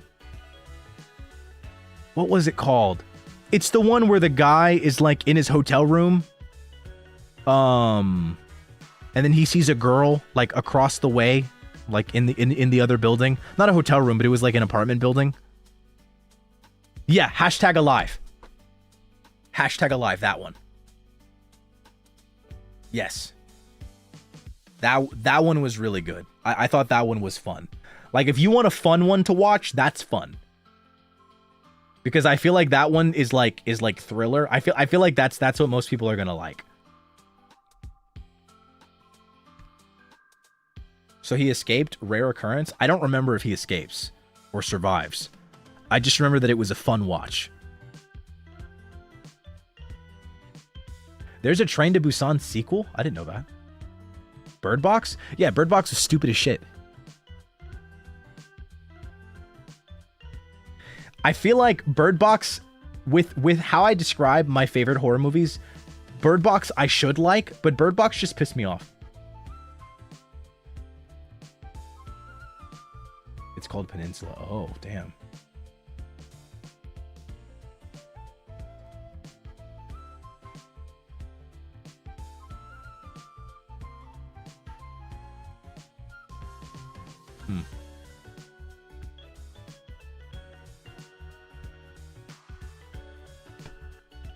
When a stranger calls, no.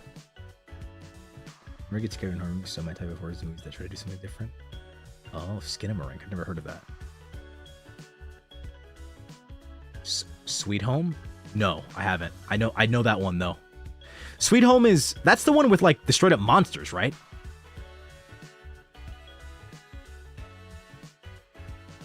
You know, Bird Box was a bit silly.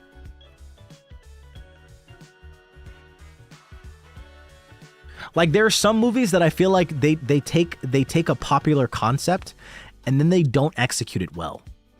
I really think that the only reason Bird Box did well was because of the lead actress. Because, like, here's the thing. As much as I like horror movies that are suspenseful, I also like them to be realistic within the context of the world. So, like, for those that don't know anything about Bird Box, I'm just going to tell you this. Basically, the gist of the movie is that they're eldritch horrors. I don't know if we ever actually... I don't remember if we ever actually see them. I don't think we do. Basically, they're just kind of out there, like eldritch beings. You know that whole concept of, like, in the Cthulhu mythos, how if you see, like, an eldritch being, that you'll be so, like... You'll be so in awe of what you see, like, it's impossible for you to comprehend that you'll see it and then you just basically kill yourself. Like, you'll just instantly die. That's what it's based on. So pretty much it's like the end of the world where people are just dying because they're killing themselves because they see, like, these Lovecraftian beings and then they're so in awe that they just die. They just instantly start killing themselves. So, like, literally the only thing you can do is basically barricade in, like, a home or some type of shelter, and then you just have to, like, board up the windows, you know, and, like, close the doors. But here's the thing, and here's why I ultimately find the movie to be really silly, is that when I say that I want something to be realistic, I need it to make sense, you know? The problem with Bird Box is that they try to act like that there's hope in that situation, but there is none. There is no hope. Like, no one should be able to survive in that movie. Like, that movie should be way more bleak than it is. It should be so much more bleak than it is. The reason why? Well, here's the thing.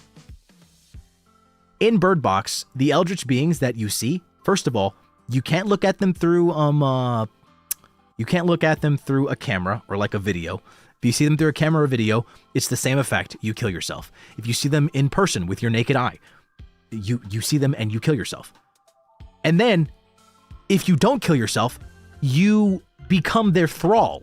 And then you start basically running around and finding people that haven't seen them, and then you just force yourself into them. And here's the thing. It'd be one thing if the thralls were, like, crazy, they're like zombie-like creatures, you know? But no, they're just humans. They're basically just normal people, so they can act like they're fine. Obviously, they get a little bit crazy by the time because of the horror element, but, like, generally, no one should be able to survive in that world.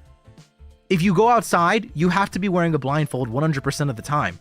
And if you're wearing a blindfold, then the people that are thralls can just walk up to you and rip off your blindfold, and then you're fucked. You're fucked. It's just cooked. So like like low-key the movie's just a bit silly.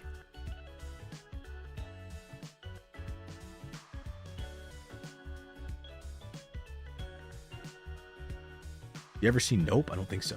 Is this about Bird Box? Yes. You want to know what another really bad horror movie was that took like a potentially interesting concept and just like ruined it? What was it? It was like Don't Speak or something like that. It was with no, not Don't Speak. What was it called again? Not Quiet Place.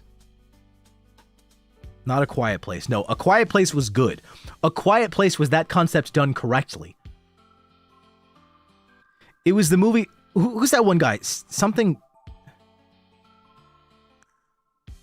Stanley Tucci.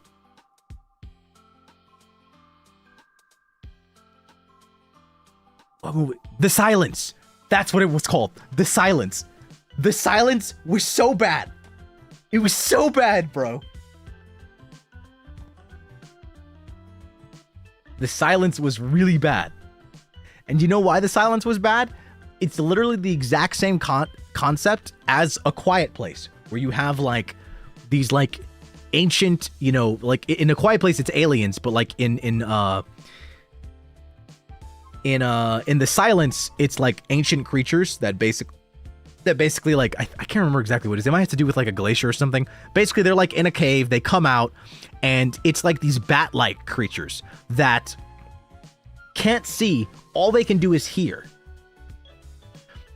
Here's the problem with the movie though, is that it has the opposite problem of Bird Box. Whereas Bird Box, no one should be able to survive in that world. The Silence, it's like, this is so fucking dumb. Because like in A Quiet Place, it makes sense that like the world would end from those things, because not only are they extremely fast and strong, but they're like, what is it? They have like crazy armor. So it was like, so you couldn't really like shoot them down. The other thing is that like shooting nukes like just randomly is also not a good idea, because you could end up just killing tons and tons of people. And because they move so fast, you know, it'd be hard to like corral them into one area. So like the A Quiet Place, like apocalypse actually makes some semblance of sense. You know, like you could see how things could get fucked over. The Silence, literally, these things fly and they're so fast, if you yell or make a sound, they fly to you and just rip you to shreds. If you've played Gears of War, think of like the Krill from Gears of War. That's basically what it is.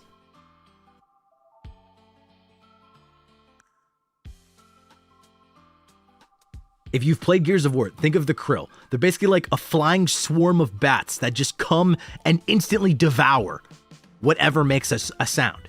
Here's the issue though. The bats are fucking dumb as shit. The bats are dumb as shit. There is quite literally a scene where they turn on a goddamn wood chipper and all the bats fly into it because it made noise, and then they just die.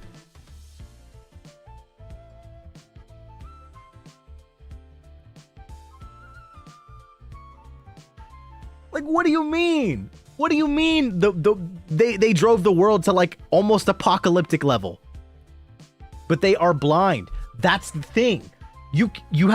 That's the thing. If you're gonna make them blind and have excellent hearing, you have to make them skillful predators like the aliens in a quiet place.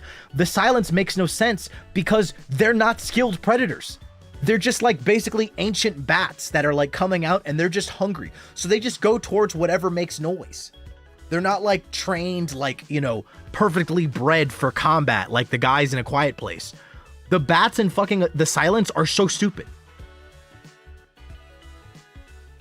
Like if they hear a wood chipper, if they hear like, you know, like one of those like steel mangling things, they're just gonna fly into that shit because it's making a noise. So I'm like, how would this bring humanity to its knees? How would these things bring humanity to its knees? How? Also, genuinely stupid. Why are people leaving their homes?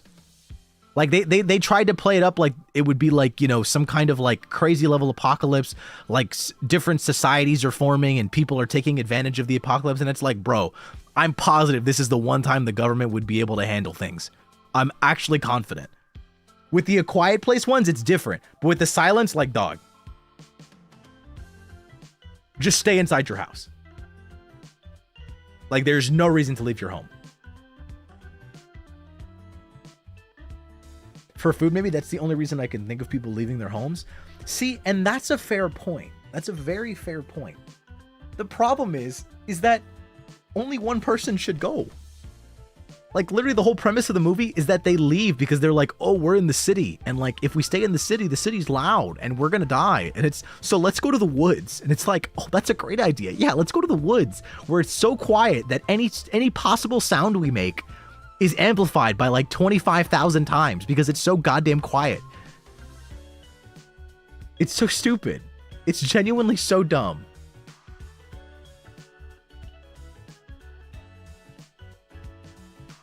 The whole movie was just dumb, dude. The whole movie was so stupid.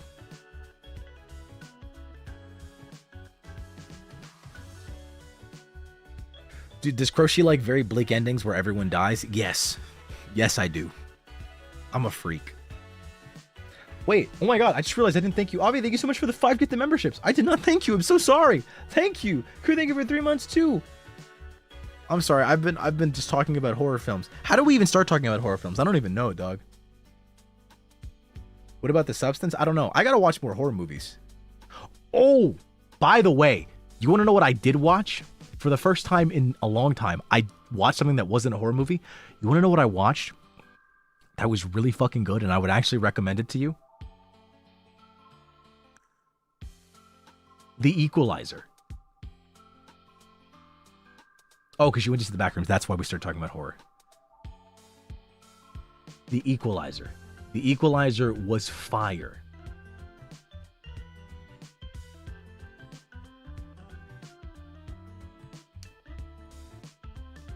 You hate the third one? Oh no! I really liked the first one. I wanted to watch the trilogy.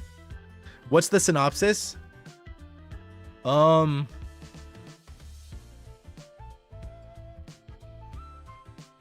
The synopsis of Equalizer. I think the best way to say Equalizer for like anybody that hasn't seen it. This is the look. I'm gonna say this. Don't feel crazy. I think anybody that's seen it is gonna know what I'm talking about. I've only seen the first one, so I'll say this. To break down the Equalizer in the simplest concept I can think of. Black John Wick. That's played less for memes.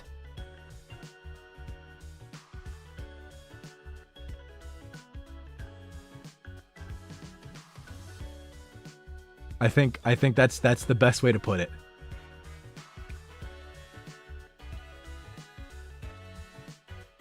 I think that's genuinely the best way that I would put it. Did he have a dog too? No, he didn't. So like, I'll just say this because if I say too much, it'll spoil it. Basically, it's like John Wick because it's a guy that has very mysterious backgrounds. However, the reason why I say it's played less for memes is because if you've seen John Wick, I feel like you don't even have to see John Wick to know about him. But like, a lot of John Wick is a lot of talking. Obviously, he backs it up in the movie because he's very skillful and he does a lot of killing, and that's kind of the whole point. But like, they really play up John Wick, and it kind of becomes a joke after a while, you know? Like John Wick is like, he once killed a guy with a pencil. He killed 3 guys with a pencil, a fucking pencil, you know?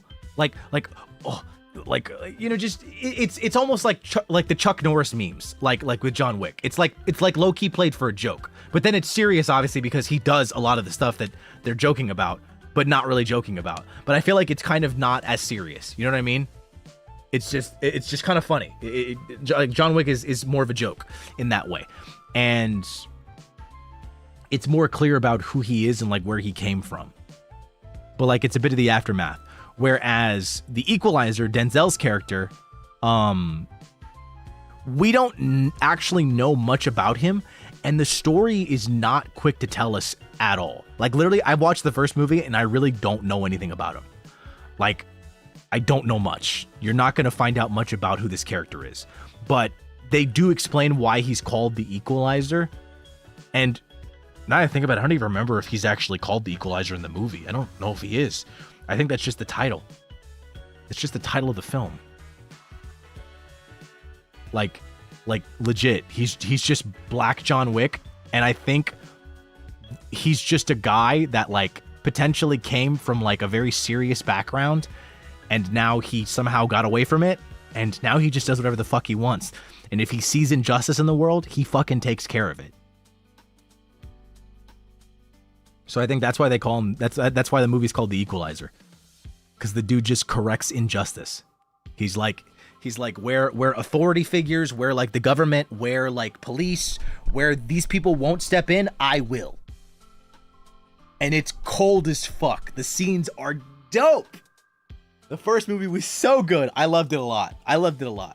And this is someone that watched all 3 John Wicks. So like, you know, I'm speaking from a bit of experience. I felt crazy for not having seen it, I won't lie.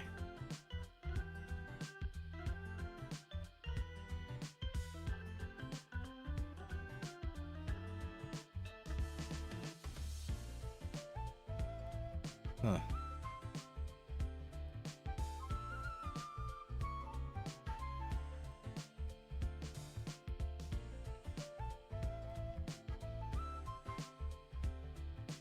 You know, it's fun. Have you ever seen The Accountant? Oh, yeah. I haven't seen it, but I know what you're talking about.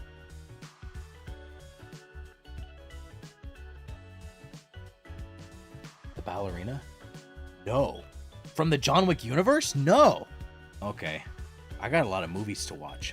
I got a lot of stuff to do. I've been talking a lot.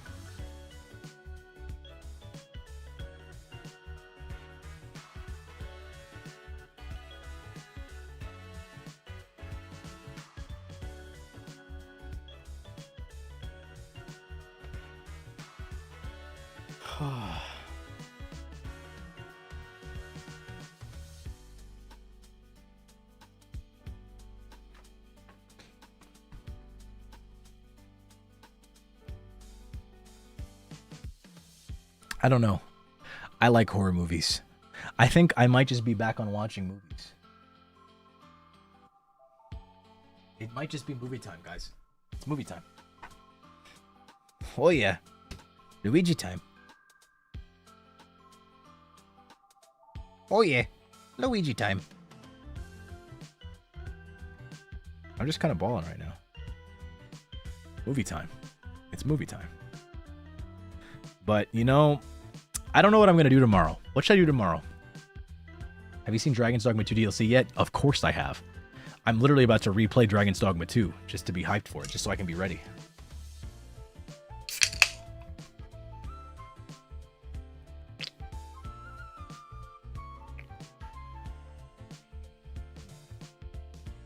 What should I do tomorrow? The Nintendo Direct? I've heard a lot of everything was pretty good. The Xbox one in particular was pretty fire. Play a weird game about sausage? Is that actually what it's called?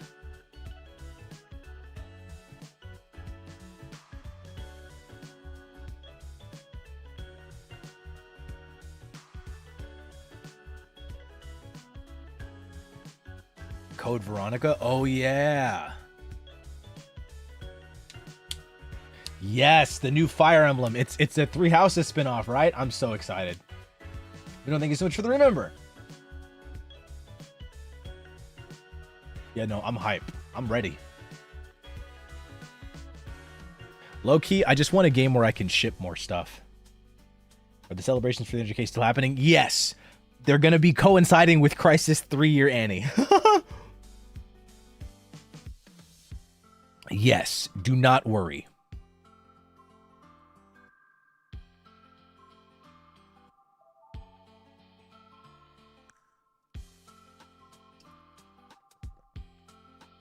Yeah, so pretty much next week is pretty chill, and then the following week will just be all festivities.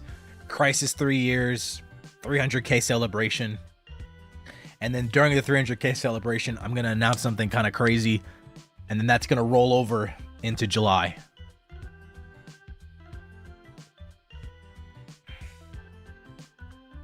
So please, please be hype.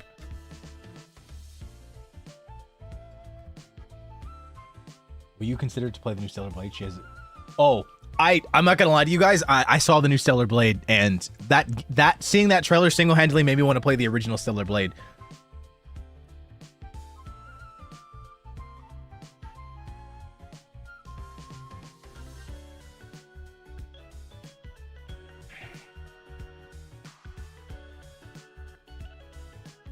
I haven't even played the original Stellar Blade. I bought it, and I just never played it.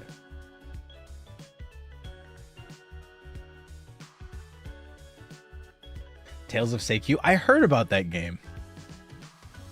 There's a lot of stuff out right now. Also, I think I might be playing Street Fighter with Shu at some point, because apparently the game was on sale, and then I said, Shu, can you teach me how to play? And he said, yeah. So I bought it.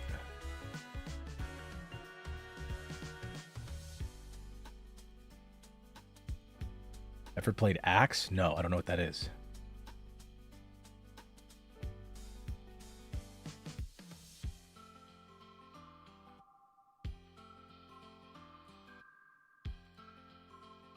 Who will you main? I have no idea. I've never played Street Fighter before in my life.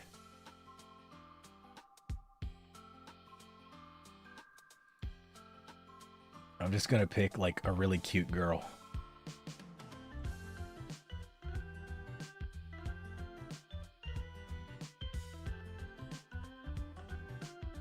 I'm gonna pick some games from your game list. Oh, true. I mean, I need a new game. I need a new game for next week as well, but I think I got that under control. Chun-Li. Oh, true.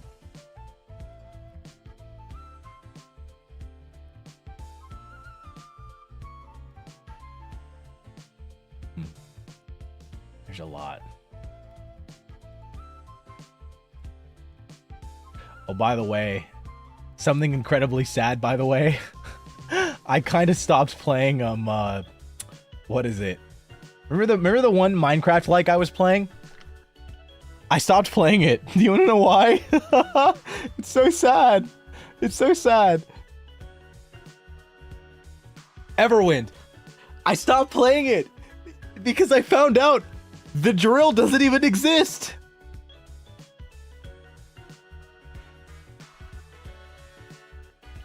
The drill never existed. It's just not in the game. Confirmed by the devs. It's not in the game. And then, apparently, the highest level you can get to is level 8 of the height. So, like, I thought I could get to the moon, but I can't get to the moon at all. The only thing I can do, like, literally, is just keep going around collecting, like, materials. That's all I can do, and, like, I guess, what is it? Customizing my ship. The game is unfortunately just an early access game. It's the reality of an early access game. So like nothing exists. Like literally, once I got to level 8, I couldn't go any further than that. There's actually a material on there, and the material, and when you hover over the material, it gives you an explanation. It literally says this like thing is currently not in the game. Thank you so much for playing. And I'm like, ah, I'm like, I want more. I want more. I want more. Pragmata? I kind of want to play it. You know what I was also looking at? Paralives. Paralives looks crazy. Apparently, it's like, what is it? Apparently, it's like The Sims, but like the devs actually like you, and it's not made by EA. So it's good.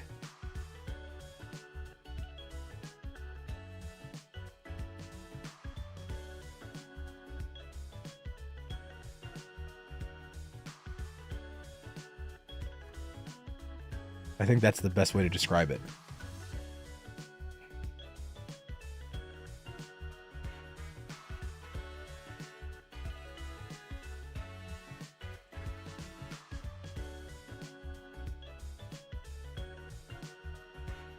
Yeah, no, the building system looks fire. Low key, I kind of wanna give it a try one day.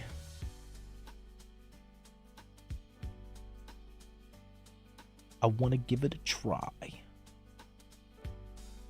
wanna give it a try. Give it a try.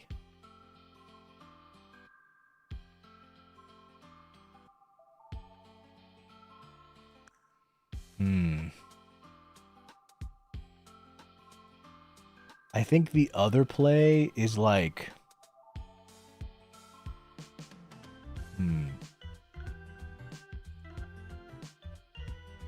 There's new Fierce to Fathom game? Yes! I need a duo to play it. I'm like looking through Steam right now while we're talking. That's why I'm getting quiet. My bad. I'm like looking and I'm like, huh, yeah, there's a lot here.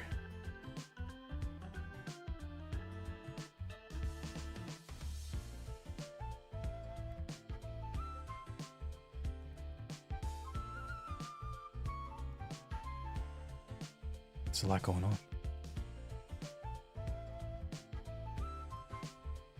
Pocopia's getting an update, dog. I haven't even finished the original, and now I'm thinking about playing Dragon Quest. I'm thinking about like picking up Dragon Quest again.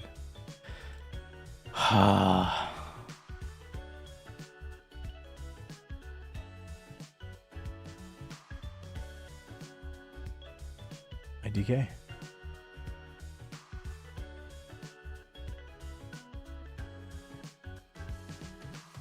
I truly am a variety streamer. Thank you for supporting me.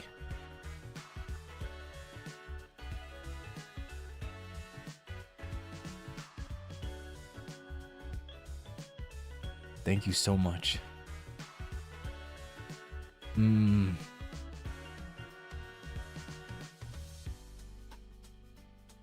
Yeah, there's a lot. There's a lot on my brain. Yo, if there's ever been a lot on your brain, hit that subscribe button and subscribe for more relatable content.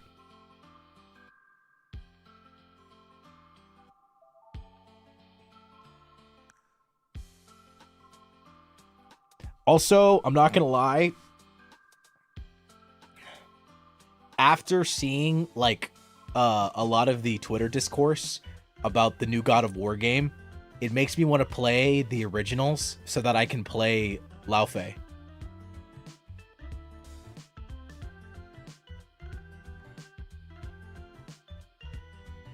Like, genuinely, guys, because of all the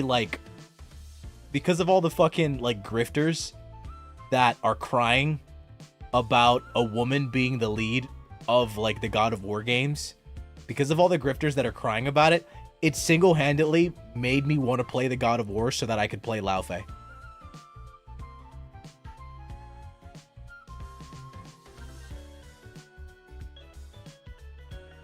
Like, genuinely. I became more hyped and I wanted to play it.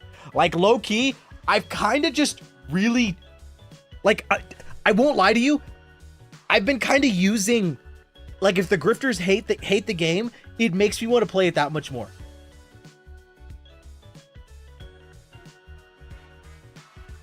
What's wrong with a woman leading? I genuinely wish I knew. I genuinely wish I knew. Like, I'm like, have you not played Bayonetta? I'm like, there's so many, like, fire action games with a female as the lead. So I don't get it. Or rather, a female lead. I don't mean to refer to women as females, but you know what I mean. I don't get it.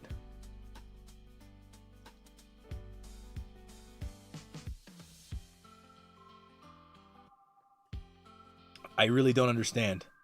I'm trying to figure out when this happened, like when this shift happened. But low-key, you guys remember a while back when I said I feel like a lot of these guys that are complaining about women, I'm like, I feel like they might just be like closeted gay, you know? Not that being gay is a bad thing, but like, I feel like a lot of them should just come out, you know? And I low-key feel like we're heading in that direction. I feel like a lot of these guys might just be closeted. They might just be like closeted and embarrassed to come out. I think that might just be what it is. Cause like, ain't no way, bro. Why are we complaining about women? Like at first, it started with like the women not being attractive enough, and then it moved to like just women in general. And I'm like, when did we make the switch? I'm like, when did it swap over? I think Assassin's Creed also had this complaint. No, I think the Assassin's Creed one is different. The Assassin's Creed one is different. Because the problem with the Assassin's Creed game, the one that took place in Japan, is because the main character was black. And, you know, nobody on Twitter likes black people. So, like, that was most of the discourse surrounding that. Like, there really wasn't much more than that. Like, at this point, we could have a video game that takes place in Africa, made by Africans, developed by an African game company, and the main character could be, like, African, and people would still complain. You know? Like, people just don't like black people. That's kind of really what that... Like nobody really likes black people. So that's why any game that has, like, a black character in it, that's just how that's gonna be. Like, there's always gonna be negative discourse around that. But, like, I'm trying to figure out when the whole women thing started. Like, the black people hate, that was around before I was born. So, like, you know?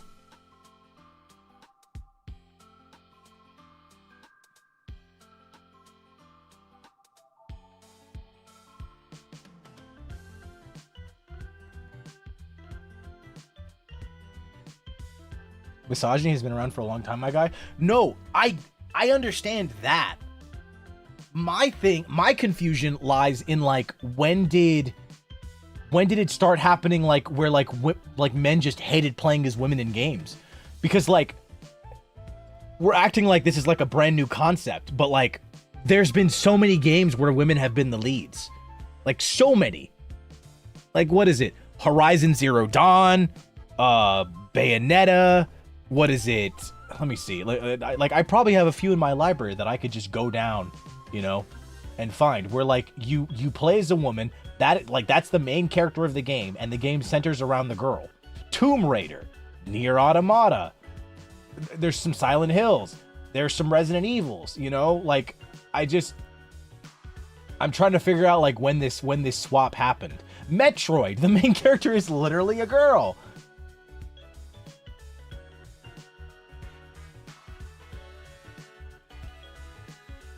Like, I don't really get it. Like, I'm trying to figure out, like, when this happened. That's why I'm like, I feel like a lot of these really vocal guys on Twitter, they might actually just be, you know, like Loki, they might actually just I feel like the misogyny is rooted in something else, you know?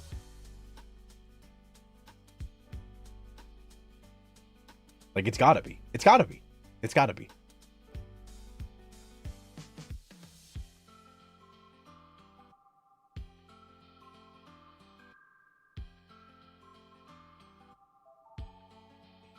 Maybe that's it.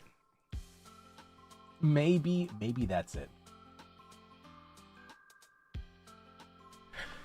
Well, if it makes you feel any better, I'm a woman. I don't know why that would make you feel any better. But, you know, I'm living my life.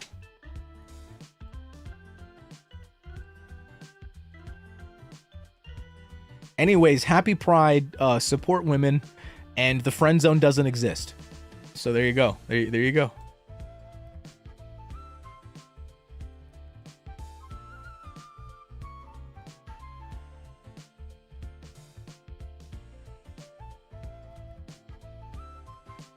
I do what I can.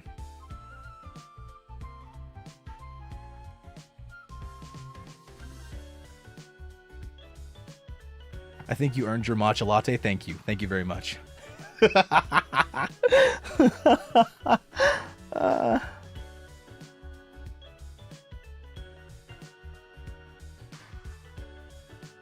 Okay, then I gotta think about what to do tomorrow. I gotta use my brain.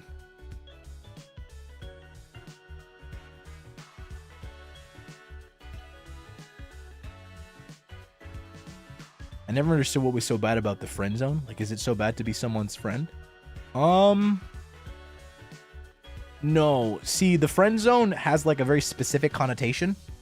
The implication is that when you are friend zoned, it implies that you are doing something or you have a position in someone's life that does not begat that of a friend. So if you are stuck in the friend zone, usually it's from like r/nice guys or just guys that don't really talk to women all that much. So they think like, oh, if she's talking to me this way, or if she's doing this, or if I'm doing this for her, this, that, and the other, then I should be her boyfriend. However, she's friend zoned me. So like, I'm never going to be anything more than her friend. It implies it's almost like a trap, basically. Like it's kind of like it's a cage that a girl will put a guy in. That's like what its intended meaning is. So like, basically you are friend zone. You have been delegated to the friend zone, like against your will. The reason I say that it doesn't exist is because acknowledging the existence of the friend zone implies that you believe that certain behavior deserves a certain response. So like guys will be like, oh, I'm doing this, this, and this for her, but like she still friend zoned me. When in actuality, no woman deserves, no, that's not what I meant to say. No, you don't deserve anything from a woman for doing certain things for her. Just because you're nice to her, just because you spent money on her, just because you did this, that, and the other, doesn't mean you deserve any kind of particular response. You don't deserve like any kind of romantic response. You don't deserve to be this. You don't deserve to be that. You don't deserve to be anything. You haven't like earned anything. At the end of the day,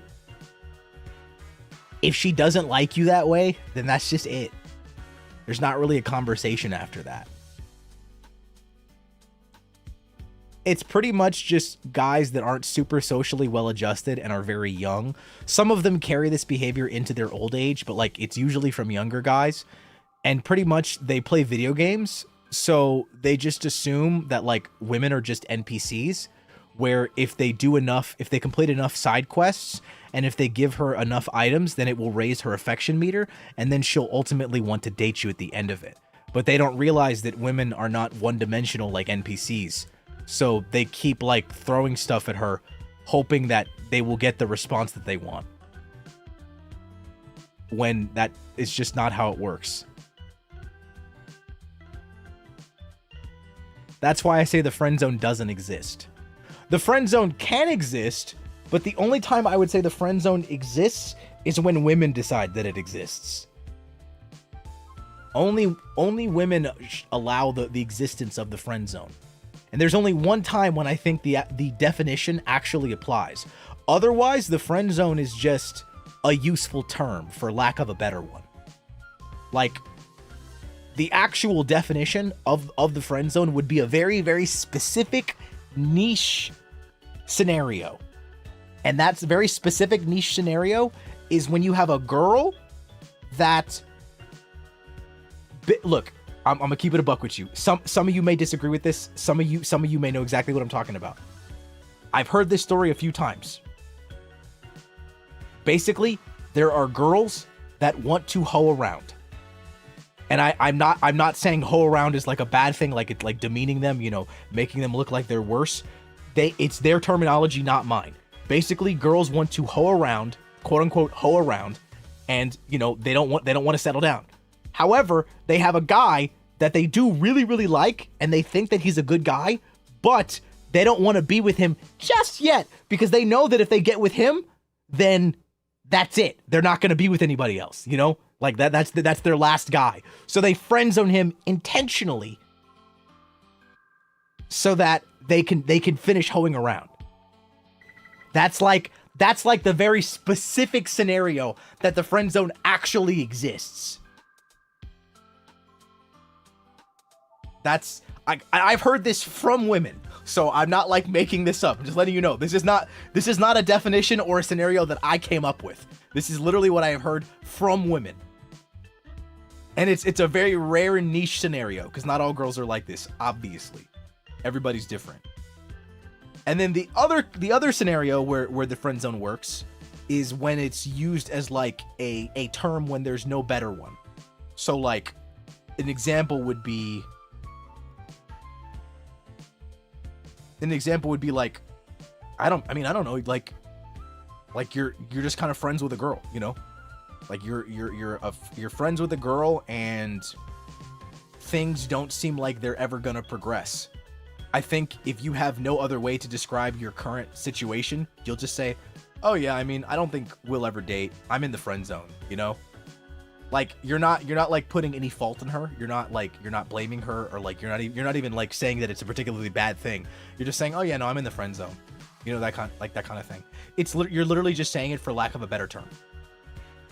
Those are the only two scenarios where using the word friend zone actually works.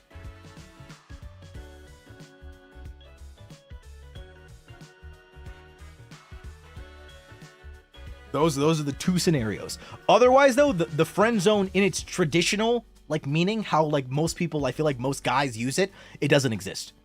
It doesn't exist. Because again, women are not NPCs. Just because you can't just do side quests and like buy her things and raise her affection meter and then she'll date you. That's not how it works. It's not quite how it works. There's a bit more to it than that. But there's also a bit less to it. At the end of the day, if she likes you, it doesn't really matter. It doesn't really matter. So many guys on the internet are like, oh man, you have to have money, you have to have this, you have to have... Nah, dog, you don't gotta have nothing. You don't gotta be... sometimes you don't have to have a lot of things. If she likes you, it's over. You don't gotta be in shape. You don't gotta have money. You don't even necessarily have to be like... You don't even have to necessarily meet society's norms of good looking. If she likes you, it's over. That's it.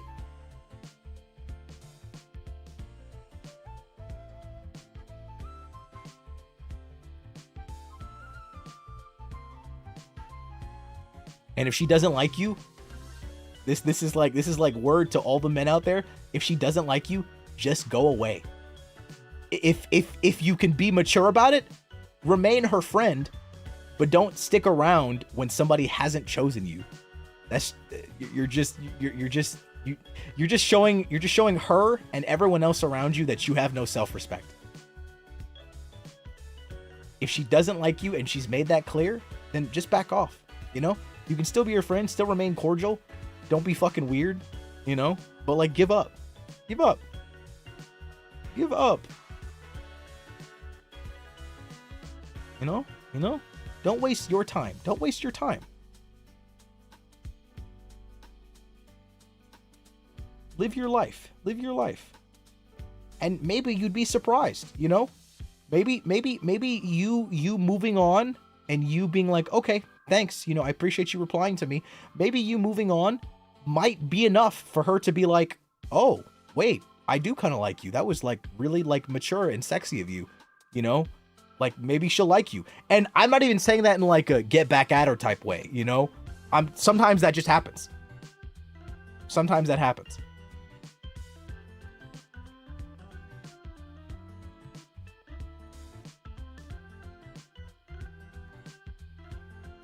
That shit's real though.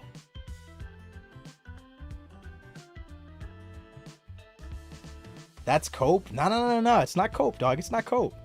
You'd be surprised. You'd be surprised. I'm not saying act that way with the intention of making that happen, because then that just sounds like you're trying to be nonchalant, which is that's never going to work out.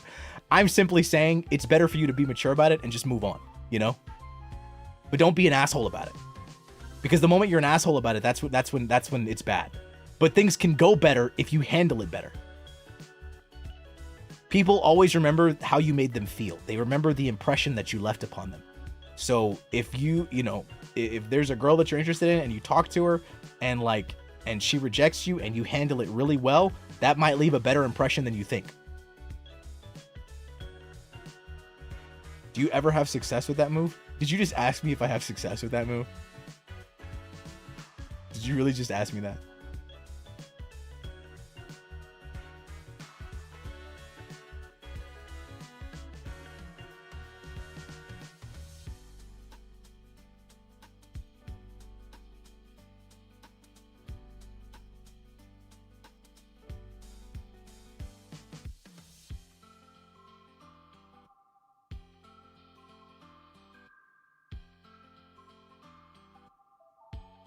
What to do if your crush of 3 years genuinely starts to ignore you? Dog, crush of 3 years? Brother, what?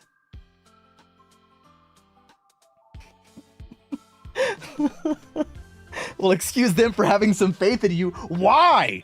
Why would you do that? Why would you have faith in me? What do you mean? What?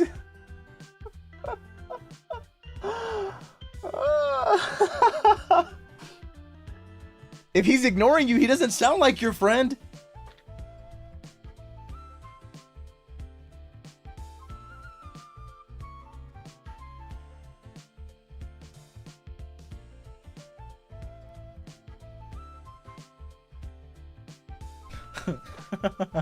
Like I said, the point I'm trying to make is like, it's just better to handle it maturely. You never know. You never know. The way you handle things really is a reflection of who you are. And like legit, you handling something well might just be enough, you know? Not saying that it's gonna happen. It likely won't.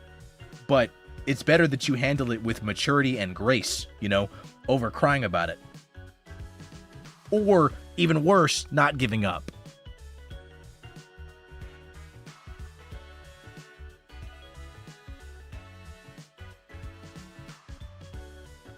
I had a one-sided crush for years, and it was ignored for most of it. All of my crushes have been one-sided. If they weren't, I never figured it out. I never figured it out. Or I'd find out years later, after everything was said and done. Like low-key, my experience with women and like them having crushes on me, I've low-key realized that a lot of women are just as like not socially well-adjusted as I am. Like literally, girls will do some bullshit like look at you. They'll like side-eye you. And somehow that's supposed to be like their sign. Like they'll look at you a certain way. Like, you know, they'll make eye contact with you, like, and that's supposed to let you know that you're the exception. Like, hey, you can approach me. Like,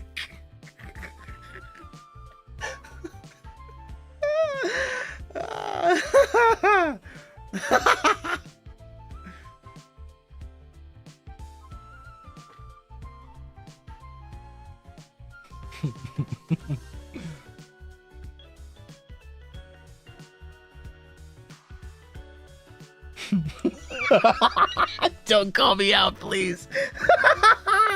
That's all it takes. Oh my gosh. It's just like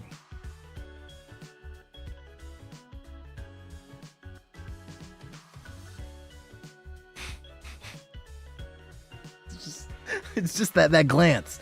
That glance. As a girl, I'm sorry we can be confusing. Don't apologize. I don't go out for a reason.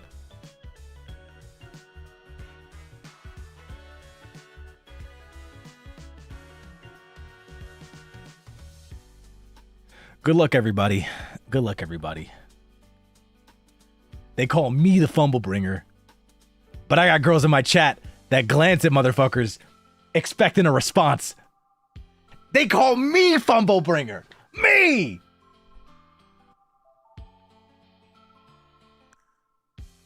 But somehow I'm the fumble bringer.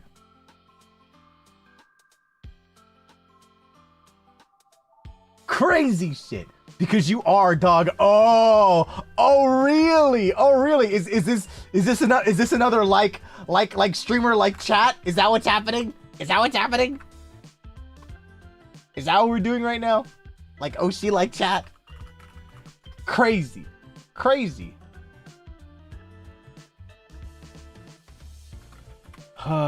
Crazy. Whatever, bro.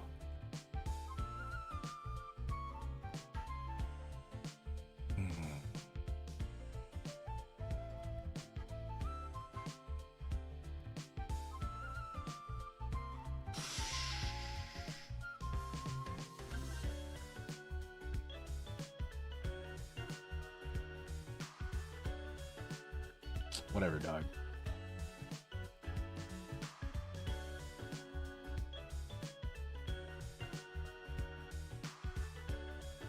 The person I'm dating now, I nearly fumbled because I didn't realize we were dating until a month in because I immediately assumed he didn't like me, despite us holding hands and such for weeks.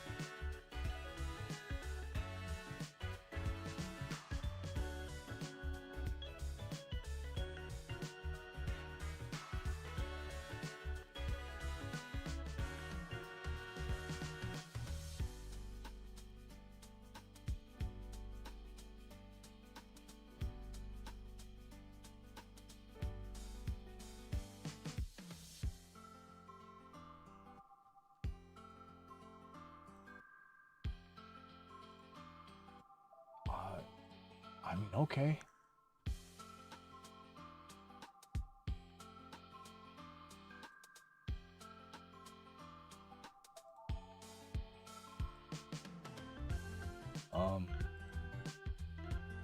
Yeah.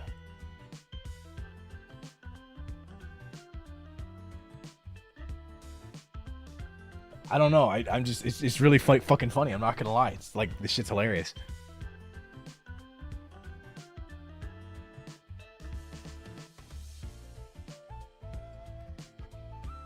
Look. I don't know, dude. I don't know, bro. I don't know. I really don't know. I'm like, holding hands is kind of crazy. Holding hands is a bit insane. But I really can't blame you too hard because you really don't know. Situationships are a bitch, dude. People do crazy stuff. People do crazy stuff. And it's like, what do you mean? It's like, what do you mean? What do you mean we're not an item? I'm drinking and feel silly. Do you think husband will let me use the strap to... Huh?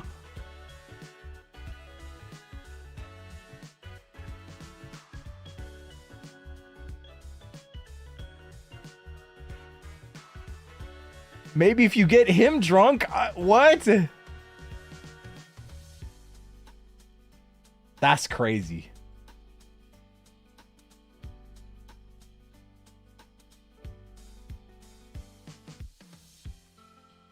Dog, hello?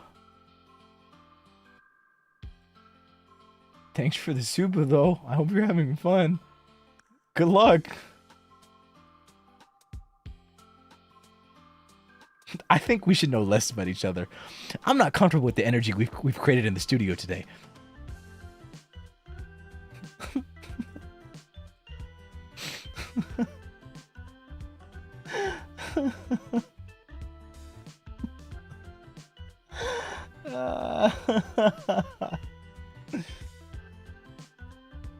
Absolutely not.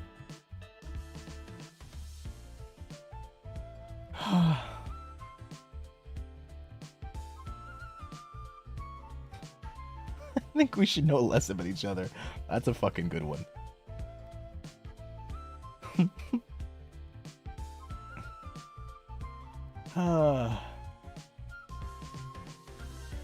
But okay. Sorry. He said yes, I asked yay. Oh my god! Oh my gosh! I really think we should know less about each other. Wow, this is so crazy.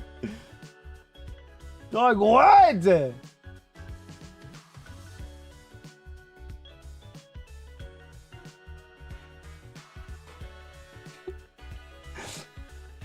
know what? I'm gonna end on that note. My voice is a bit tired. I've been yelling a lot. What should I stream tomorrow? Well, you know, maybe I'll just figure it out on my own. Maybe I'll just figure it out on my own.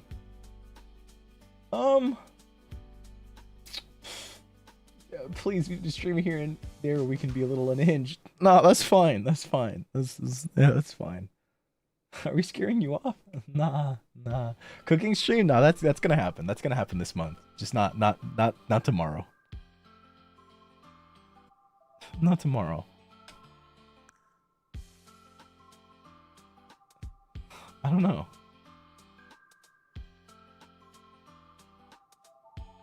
Have you unpacked? No. Hello? Me unpack? You're so funny.